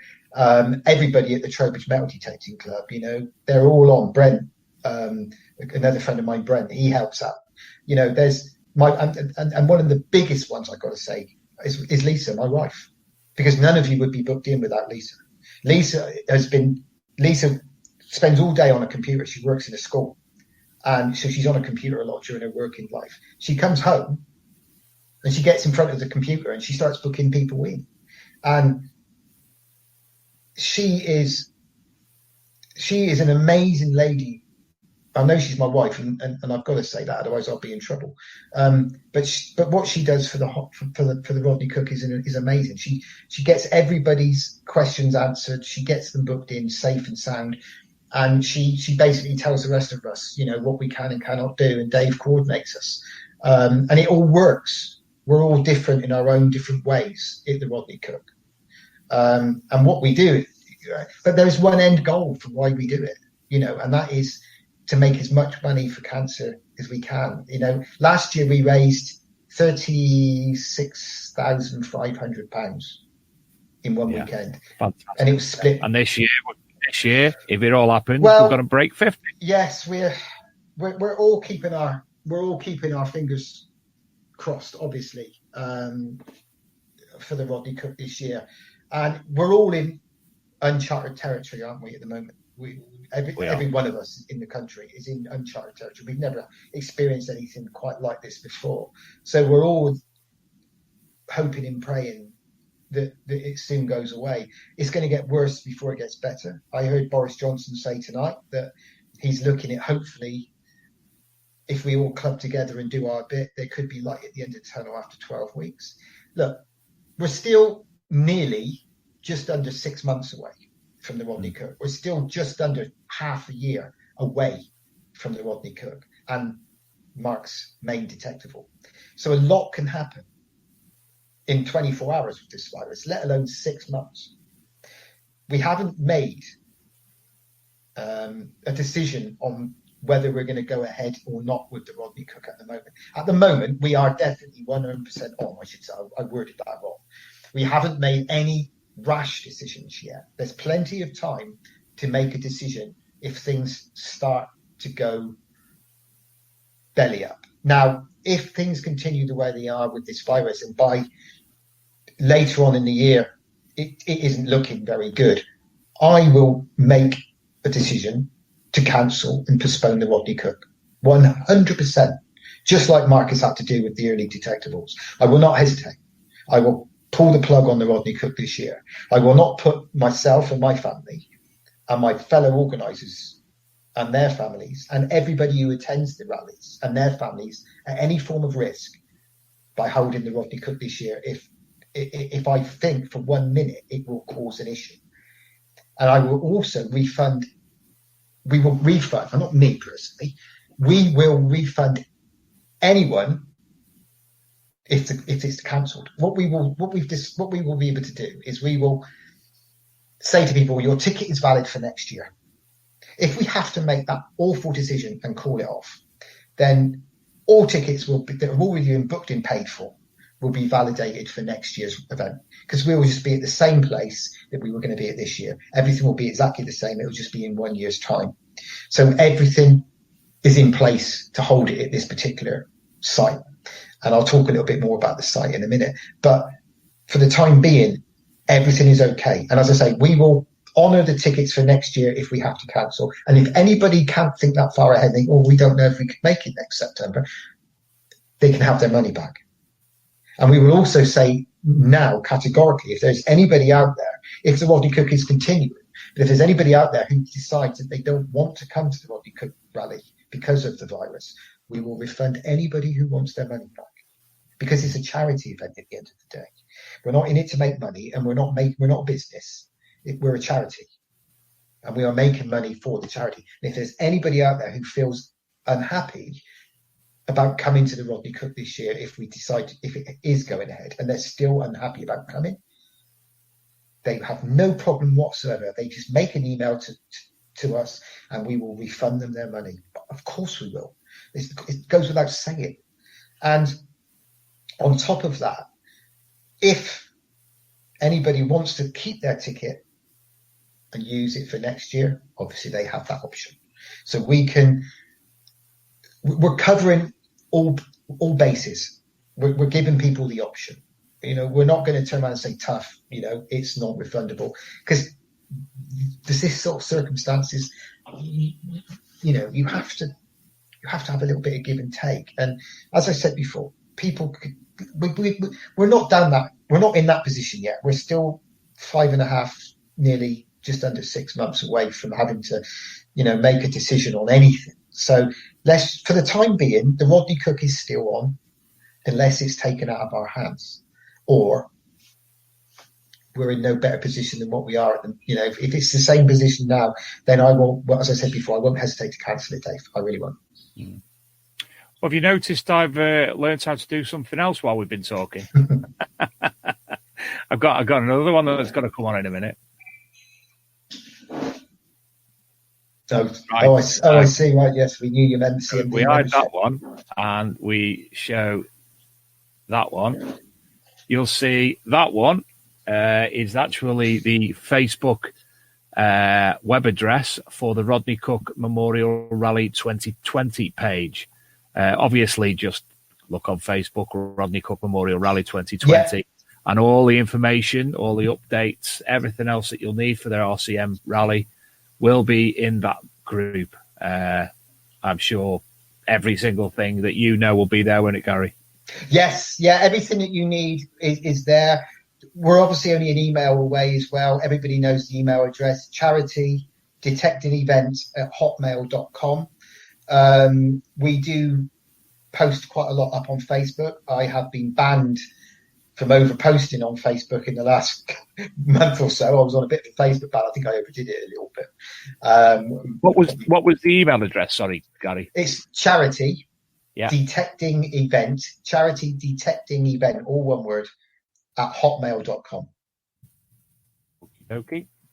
And if you want to attend, you need to email that. We have been absolutely amazed at the support that we are getting for this particular. I want to bow down in front of all of you who have booked and paid for your tickets, because you guys never cease to amaze me and the rest of the team for your almost unconditional support for this particular rally. You guys are amazing. All of you who attend are absolutely fantastic. You know, you're an amazing bunch, and it's great to see a lot of you returning again. And I have some good friends from Canada and Australia, America, are all coming back again, hopefully, for the rally this year. And it buzzes me so much with the support that I get from so many people wanting to help me with this rally. You know, we've had quite a lot of support from different people. A lot of them will be going up onto the, you know, we want to thank a lot of people. I won't be doing too much saying it now because, you know, there's a company called Incubus Finance who've pledged to help us this year. You know, we've Let's Go Digging. Fro Hoard is pledged to support the rally this year. And also the one thing I want to try and put to bed is I noticed there was a few rumours going around, and it's probably the advert's fault to start with. So I will admit. I noticed that there was a bit of rumours going around that we are under full sponsorship from Garrett Metal Detectors. We're not under full sponsorship from Garrett Metal Detectors.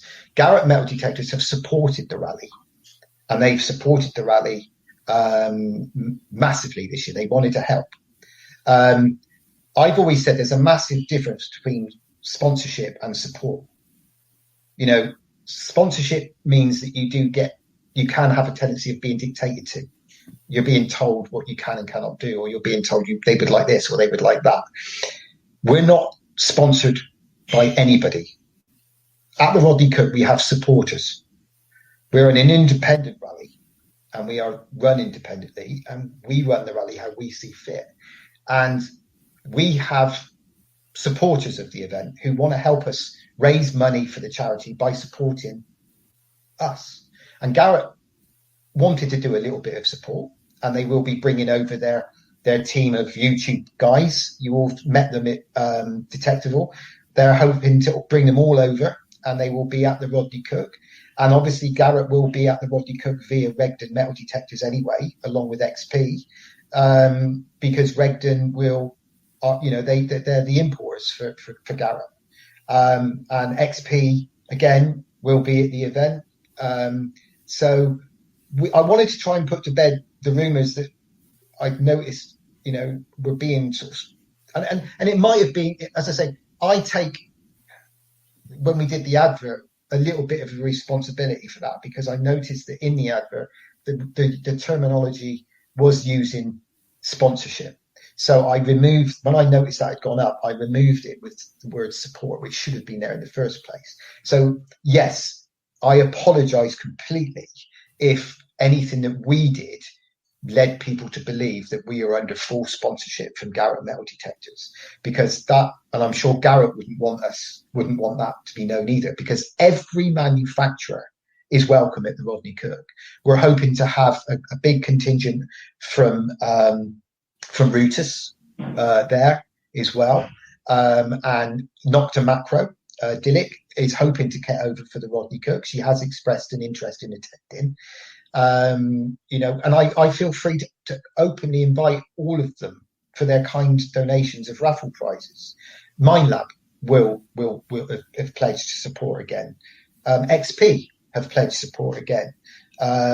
They have said that they will be supporting the Rodney Kirk, and that's the word I use, support, because I keep saying it. I don't want people thinking that we are being sponsored by one particular manufacturer, because we are an open rally. Everybody knows us, that we are an independently run rally, and all manufacturers are welcome to bring and support their goods and show off their goods. Let Peter Leisure Promotions, for instance, another guy I can't speak highly of.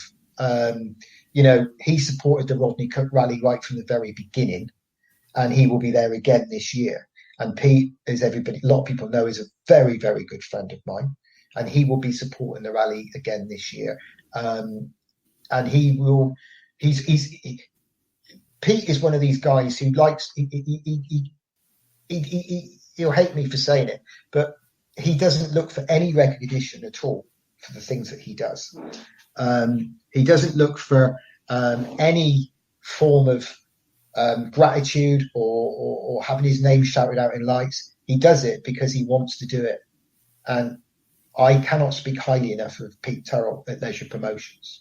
The guys at Regden, Nigel and Marcus Ingram, again, I've known them for many, many years, and they're great people, and they will support the rally. If they can, obviously, if it goes ahead, they will be there. Roman Remains will be there again. The NCMD will be there again, and Treasure Hunting Magazine will be there, and the support I get from Jules and Dan at Treasure Hunting Magazine is unprecedented. They're a great bunch of guys, and Jules will be there again. The guys and the Searcher team, Dan Spencer, a good mate again, he will be there supporting the rally. As you heard, Graham will be there with his cleaning pencil. He will be there. And I'm hoping I haven't forgot anybody. Obviously, the Archmag, you guys, Dave and Luke, you're going to be there. As I said, Rutus and Nocta Macro will be supported there. And that's what I want to try and get over. I want everybody to understand that everybody is welcome at the Rodney Kirk. It doesn't matter what you are, what you do. We're all there as one big group of open, same principled people trying to do something good for the hobby. That's what I want. That's what I always wanted to do. I wanted to try and make something special with the Rodney Kirk. Yeah. I've noticed Ray Laidlaw there is posting up a few things. He comes to every rally. He comes to the Rodney Cook every year, and he makes a donation every time he comes. And he always brings a bottle of whiskey, and he always makes sure that I have a couple of shots of whiskey in the evening to keep me going, to keep me awake, because he can see that I'm starting to flounder a little bit and start to get a little bit tired. And he'll put his arm around me and he'll give me boy, have a shot of this just to keep you going, And I've got so much time for Ray. He's a great guy. And as Ray says already, 6 months away, you've not even been promoting as such. You've already raised £1,880 on the the Just Giving page is taken off great. The donations have started to come in. As I say, the raffle prizes are being pledged. I'm staying in touch with all the manufacturers as best I can. Anyone who wants to help with the rally, by all means, we have an open ticket for anyone who wants to help. Ray advertises to all of his members on his group, to come in and come to the rally. As I said, Paul Howard at Let's Go Digging, he makes sure that on the weekend of the Rodney Cook, there's no let's go digging digs on, and he'd make sure that, oh, cheers, Ray. I've just seen your post there. Paul at Let's Go Digging makes sure that he cancels all Let's Go Digging digs for that weekend, and he encourages all of his members to fully support the Rodney Cook. And it makes me really proud that we can all come together as a group of, a fraternity of people. And on the outside, we're all doing our own thing. We're all running our groups, and we're running our independent groups of metal detectorists. We're doing our pay-as-you-dig things. We're running our own separate shops, Facebook pages, whatever. But the Rodney Cook is a way where we can all come together as one for one purpose, and that is to try and do something and show the world that we're not a bunch of night hawking thieves that a lot of people seem to have us labelled with. There's actually a lot of great people in our hobby, and a lot of people who are amazing people who want to do something good. And that's what I always had and always envisaged that the Rodney Cook would be. The legacy of the Rodney Cook is come and enjoy yourself and go away with a smile on your face and have a great weekend. And yes, if you find something fantastic, brilliant, that's made the weekend even better. But at the very least, you go away from the Rodney Cook as having a great time, and you say, do you know what, I might have not found anything, but boy, did we have a good time. I certainly did, pal. Some of the people I've spoke to multiple occasions were there that I've never met before. Lorraine made the Archaeology and Metal Detecting magazine ale, so we got to sample that and got quite... Yes, and, do you know one thing that will always stick with me? And I know it doesn't mean much. It wasn't... The one thing that sticks with me, I was spoiled. I got up in the morning, Saturday morning. I thought I had the best night's sleep in my car because I didn't get it right. I got up the next morning, I thought, God, I need a drink. And there was a little red van just outside the tent, a coffee company. Yeah. And he said, what can I get you? And I went, I don't know. I always have a latte, but I just need some. I'm trying America. I have never, ever, and I've told everybody multiple times, because he was at Detectable as well, I have never had a better cup of coffee than I had off him.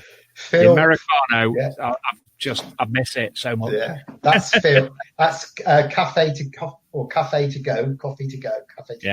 and that's Phil, and he's coming back again this year. Good, he's phenomenal. He is great because as soon as I turn up in the morning, he'd be there and he'd go, "Do you want a strong one, Gaz?" Yes, please. And then what with Ray feeding me whiskey in the evening, I'm on a permanent high because I've got so much caffeine and then alcohol mixed inside of me. I'm away with the fairies most of the weekend. I leave the rest of it to everybody else. But that is what it's all about. That's the whole great thing about the Rodney Cook is I keep stressing it. We do everything that we can in our power to make sure that everybody has a great weekend. Last year's was amazing. There were some great finds made. There was a few fields at the beginning, and we hold our hands up.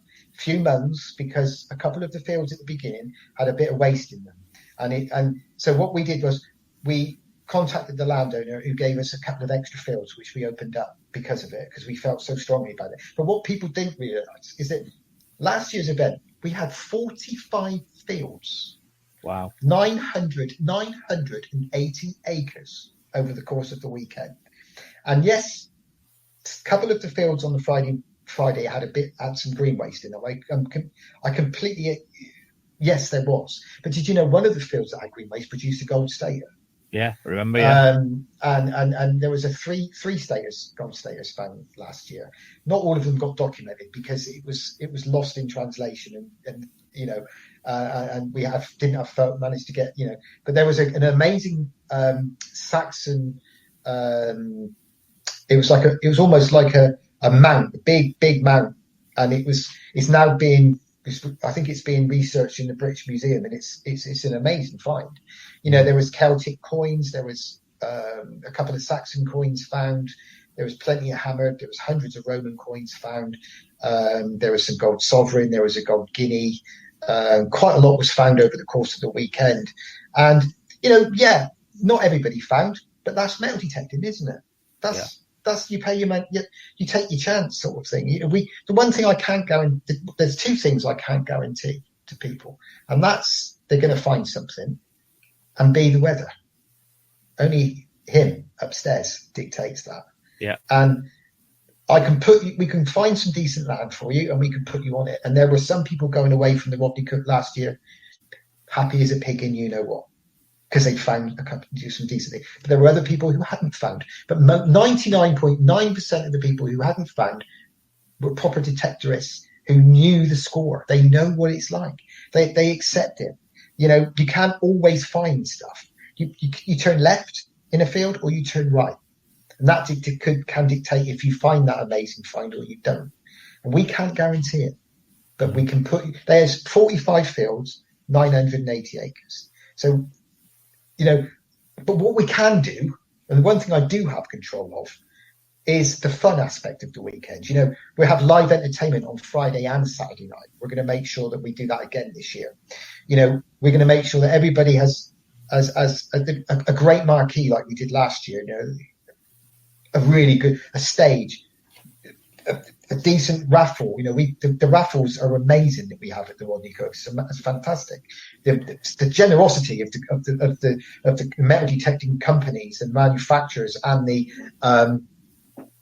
and the shops, you know, are second to none. I cannot thank enough the likes of all the metal detecting manufacturers and the shops. They're an amazing bunch and so generous when they give the raffle prizes to us for you know, for the cause. And what we have got this year as well is a shower block. We have a shower block this year. Ladies alive. Well, it's not, unfortunately, Dave. It isn't a communal shower, mate. I'm afraid. No. There's a few ladies who mentioned last year that they would have liked to shower. I overheard. Yeah, well, so. we have listened to the requests, and we have given you a shower block. Marvelous. And the shower block is individual showers. So you've got your own cubicle. So you'll be locked and confined in your own personal shower. There's a sink. I think there's a wash basin, and there's a seat in there and clothes hooks. So you can go in, wash your bits, get yourself nice and fresh, and then, you know, I don't think I've heard of a metal detecting rally before where you've actually had a shower block. There will be a donation box next to the shower, and we will be saying to people, just put in whatever you think a good shower's worth. Yeah. And you don't have to. You don't have to do it. But if somebody wants to say, you know, I think a good shower's worth a couple of quid, then I'll put it in the pot. But it's not compulsory. It's just something we'll put there. And obviously the money that we make on that goes to the pot. Again, you know, there will be a licensed bar and everything else going on at the Rodney Cook this year that we had last year. We're hopefully got everything in place at the moment. The manufacturers are all starting to come on board, but obviously it all depends on you know what, and this will dictate everything come September. But if it doesn't happen this year, it doesn't happen. You know, safety. It will happen one day, nonetheless. Safety is the paramount thing, and everybody's health. Is the paramount thing. You can see me wangling a CD in your face here. Now, one of our guests a couple of months ago was a gentleman, my mind's gone blank, Ian Churchward, from the band, the legendary 10 Seconds. And listeners will remember he gave us permission to use some of his songs. One of them was called The Song of the Metal Detectorist. Now, he's just released a new album on CD. Now, this is where I'm going to this, Gary. I'm thinking potential of entertainment. They're basically a band who they are, how can you term it? They make songs related to history and with modern music, but with a twist of a little bit of folk in there, a little bit of rock in there, and what have you. Right, so you say this has just come today with a letter thanking me for obviously supporting them and giving them a mention, what have you. But there you go. Oh, look at it. The green screen doesn't show up, as you can see, the green in it. So it's called The Legendary 10 Seconds is the band, and it's called History Book Part 2. Song number 1 is actually Song of a Metal Detectorist. Now, normally, if we had Spreaker available, I'd actually play the songs. So, but you can go away and have a look on. Well, we are. Obviously, I could put you in communication for him, but... Well, we are actually, at the moment, looking for an act to come and do the Friday night. Yeah. Everybody would be happy to know that the band that we had last year on the Saturday are returning because they were so brilliant. They are typical my era. They effectively played hits of the indie hits of the 80s and 90s. So we were all up and dancing, as you know, to the likes of Depeche Mode songs and all of that sort of stuff. And I think everybody can remember the Dancing Pikachu at the last Rodney Cook rally. He's actually made contact, and he's got a new onesie for this year's rally. So we're going to be waiting with bated breath to find out who he's going to be this year. But yeah, so we are actually looking for an act for the Friday night. So if they're available and they want to come, then by all means. Well, I'll put you in contact. He's not that far as the crow flies. They're in Torquay. Yeah. Oh well, that's yes.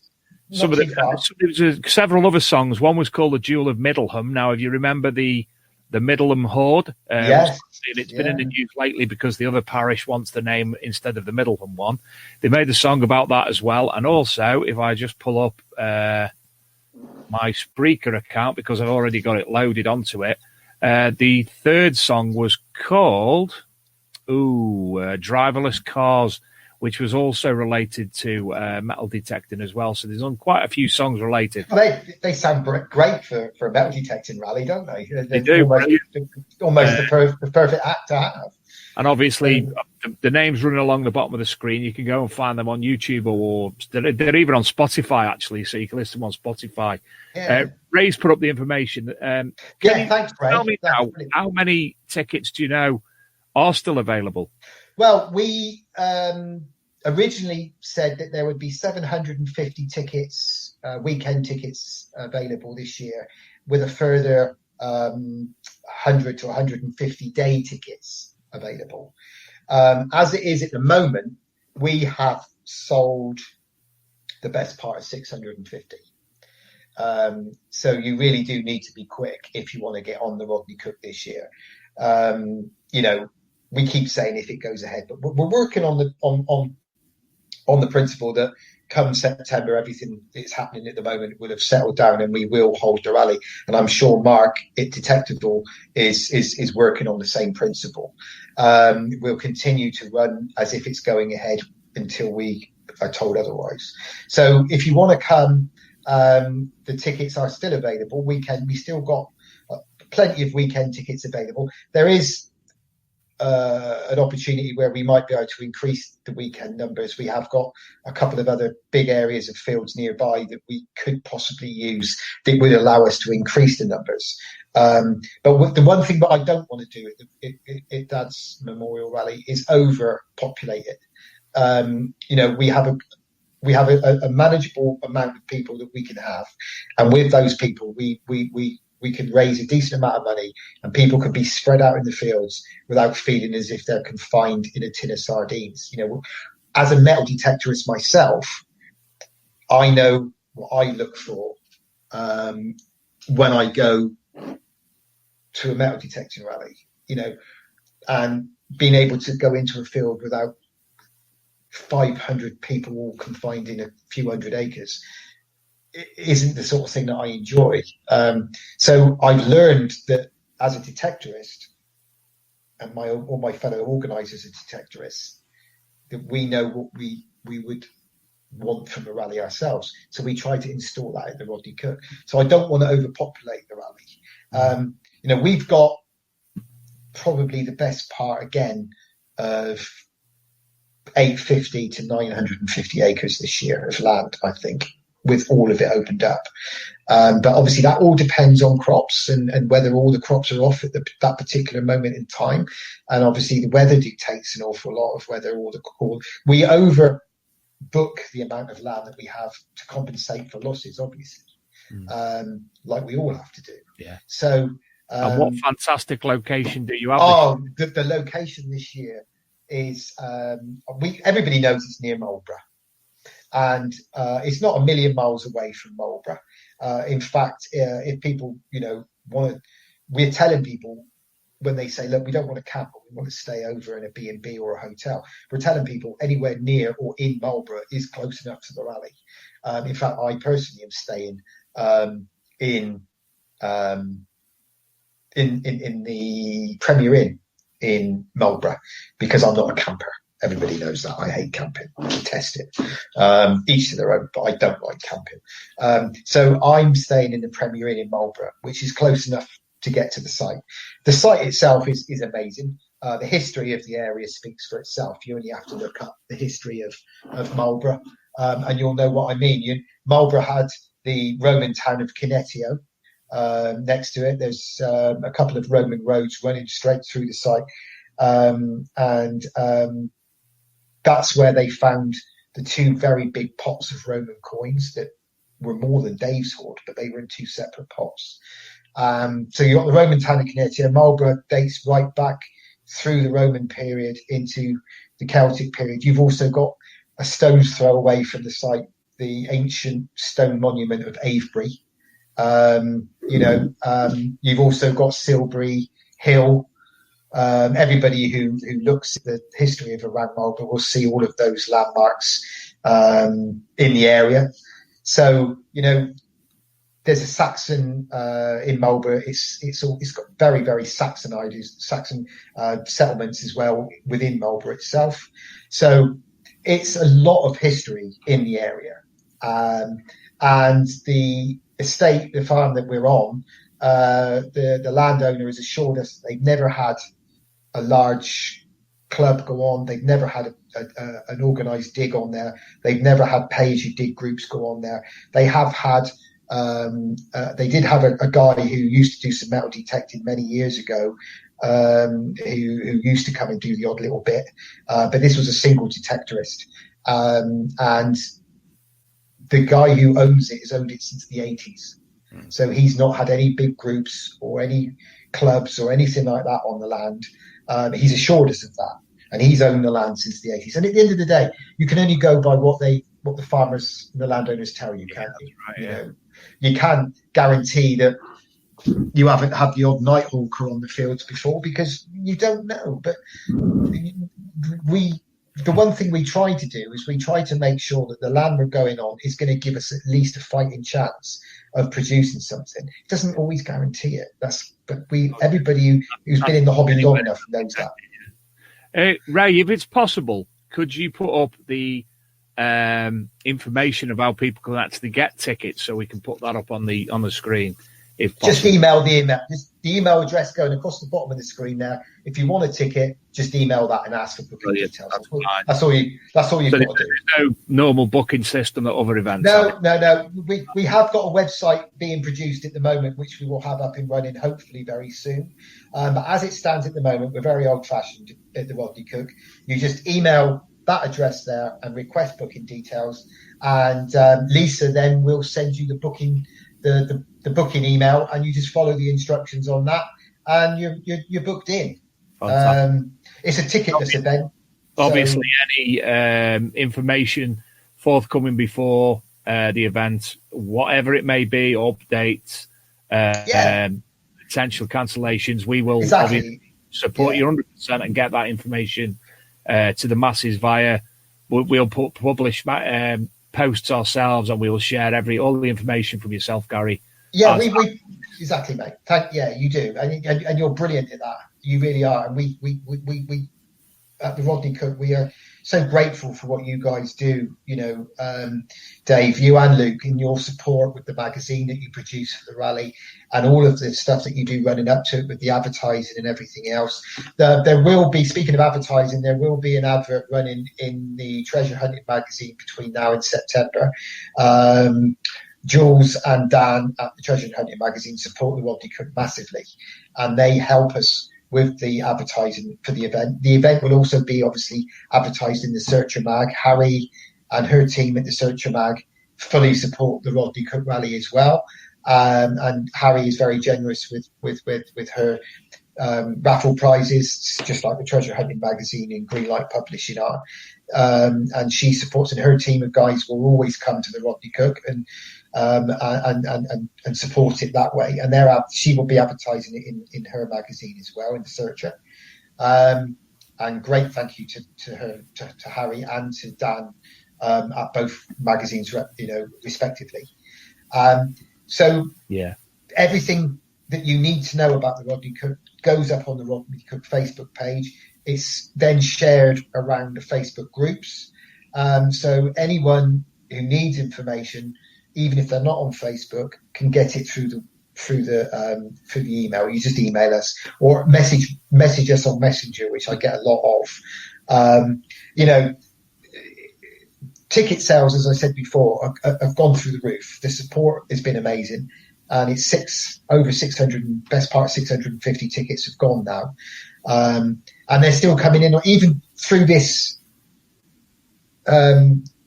worrying times that we're in at the moment in the world with this virus, people are still booking.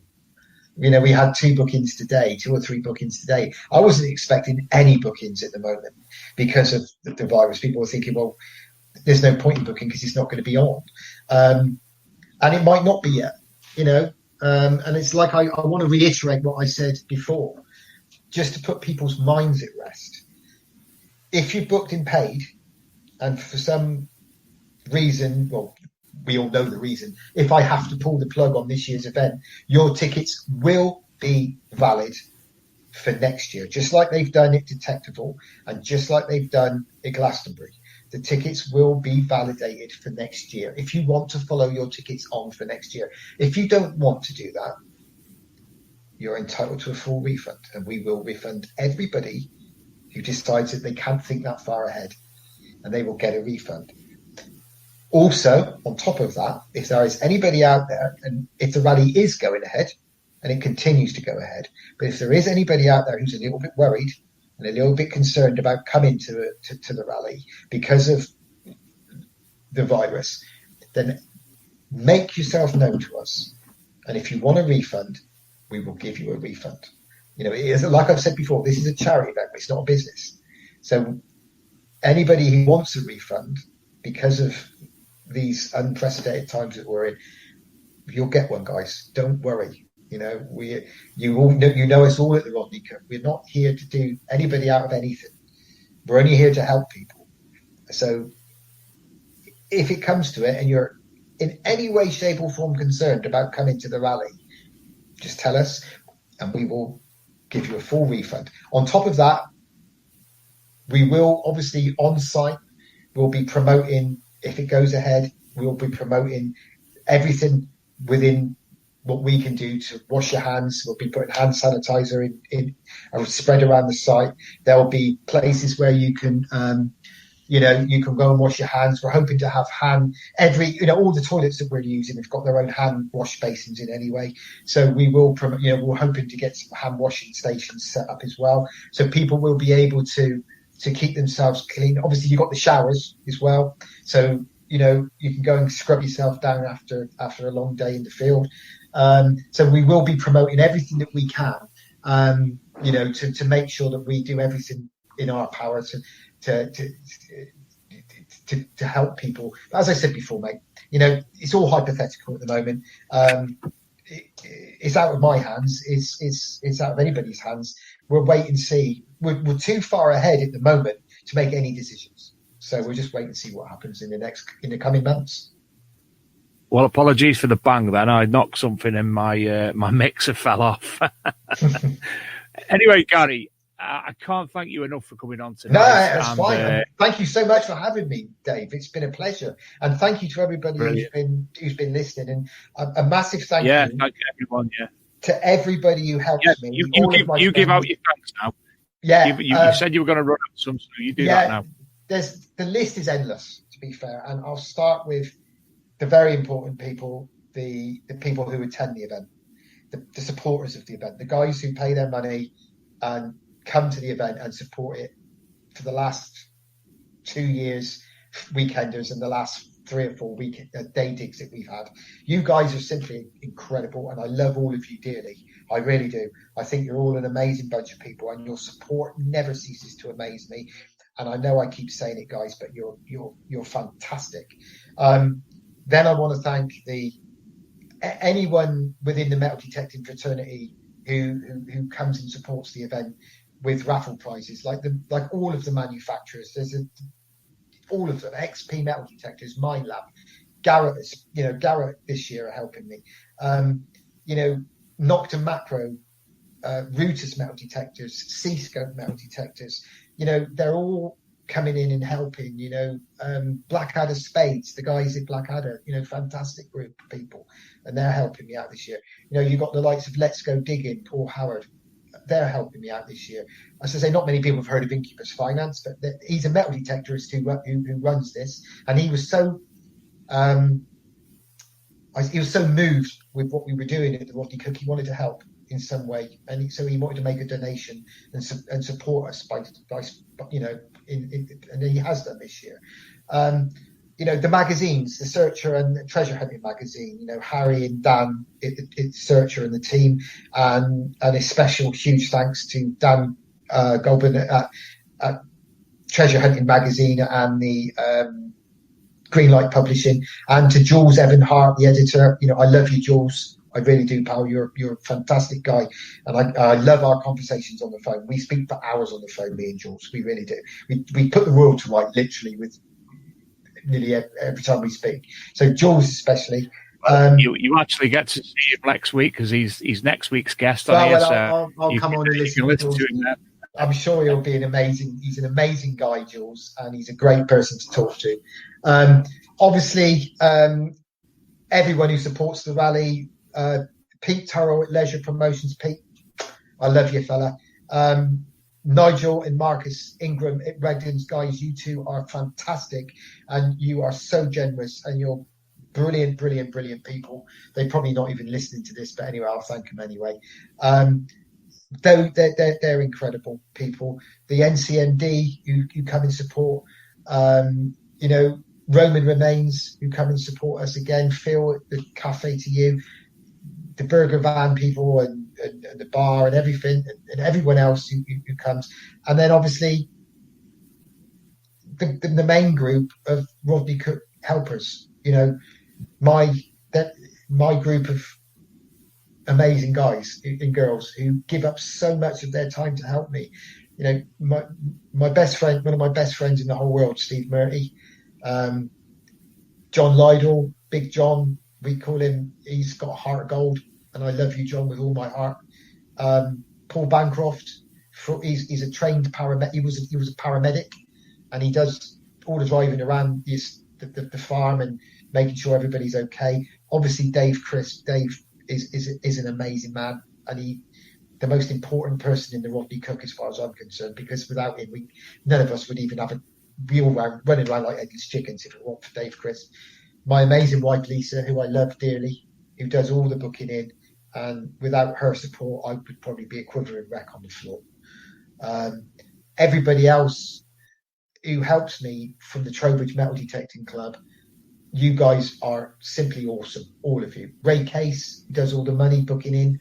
Him and Lisa have this, hidden telepathic ways of dealing with each other, and they're great, and they get on. They do everything without me having to worry about it because I'm rubbish and all that sort of stuff.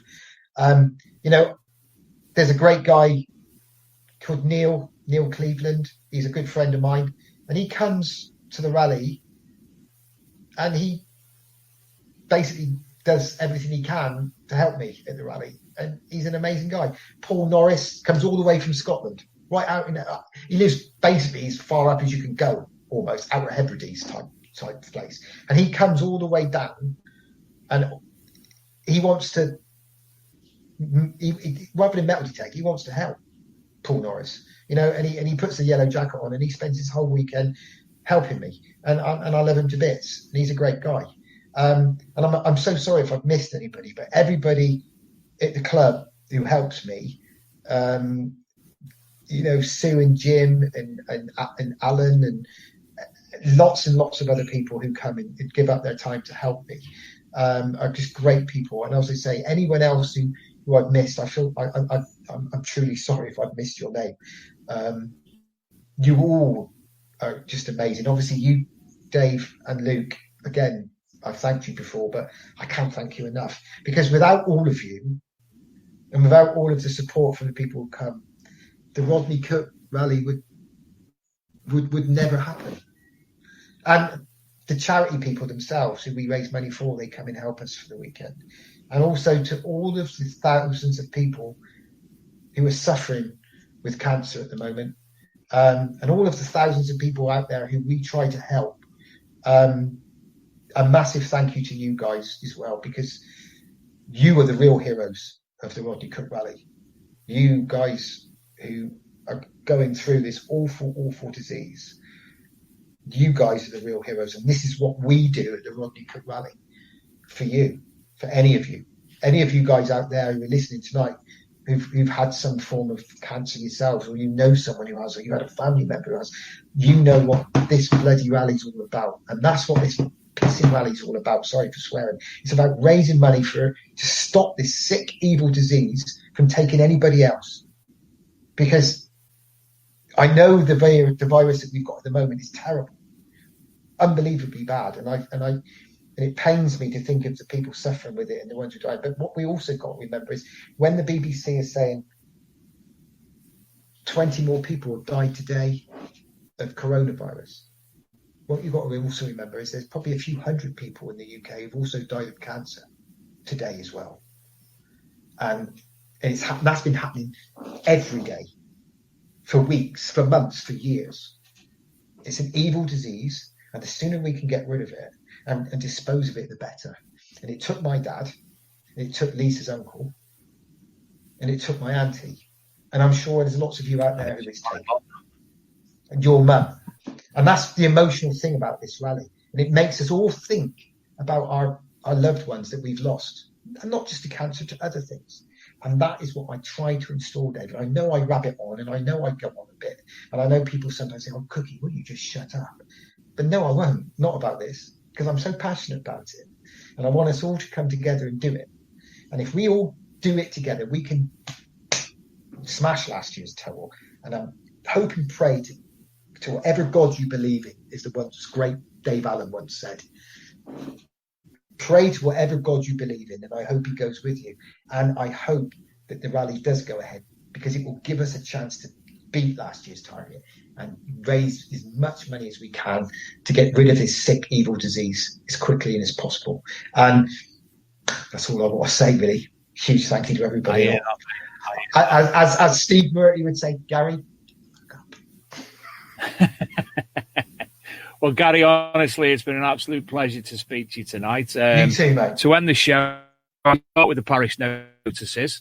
But as I was trying to get everything running, obviously, I missed a lot out. So a few updates. The Simplex are releasing an update, a digital update for the machine. Sorry, Dr. Macro are releasing a Simplex update. NCMD, please remember to renew your membership, which is due on the 1st of April. If you fancy writing for the Archaeology and Metal Detecting magazine, even if it's just an image of something you've about, contact me at the email running along the bottom of the screen. If you also fancy being a guest, or you know someone who's a guest, people keep asking me, Perry, but he said no. But if you fancy being a guest, give me a shout. As I said, next week we've got Mr. Julian Evan Hart, which I'm looking forward to immensely. The Rodney Cook Memorial is the September. Detecticon, which is still going ahead, which is a North Tyne rally group. It's the 25th and 26th of July. And Detectable, currently still obviously ongoing, is the 12th and 13th of September. Thank you again to Graham Dempsey for his prizes last week's competition, which were won by Marcus Maximus and Deb Dunn Johnston. Marcus Maximus came onto the Big Metal Detecting podcast page and thanked him personally and showed he got the thing. And I'm hoping they enjoy them and able to have as much success as everybody else is. So, again, Gary, can't thank you enough. And it's actually having me on. All Metal Mode. It's both All Metal Mode and Big Metal Detecting Podcast. It is the longest show I've ever done. It would be with me on. Everybody has said that. Trust me. No, but honestly, sometimes in the past on some shows I've been like, oh, but you have to carry on. You have to, it's what we love, what I love to do. I fell into this accidentally. We done a broadcast for All Metal Mode UK. All Metal Mode at the time at Detectable 2018.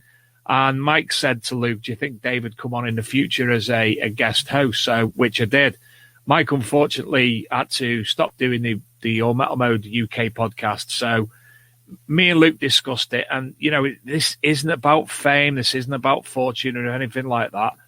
It's something where we can get to people like yourself, like to Julian, like to Mark, and talk about things that they want to talk about. And obviously people like to listen. I might not be brilliant at what I do. I don't think I'm at all, but sadly, I am the person who is hosting and able to talk. I haven't got a clue. If you show me a find, I haven't got a clue, but I'm able to talk about it and let you describe what it is. You do a great job, mate. And I know I have a reputation for rabbiting on, and I hold my hands up to that. And that's probably, as I said before, why I'm quite good at sales. Everybody who knows me say, we love you to bits, Gaz, but you do go on a hell of a lot. And everybody who knows you wouldn't have you any other way, mate. Even Lisa says, will you just shut up? And I know I can, and I rabbit on quite a bit. And it's been fantastic. That's just me, and I'm very passionate about the hobby, and I'm very passionate about my friends, and I'm very passionate about the rally. And you could just turn me off if you want. Put me on mute. It's probably works better. As you've seen, we've had multiple comments about the show tonight. One from Ray that I've left on there. A very emotional and nice show tonight. Well done, guys. Good luck for the RCM rally. So, on that note, I will end the show.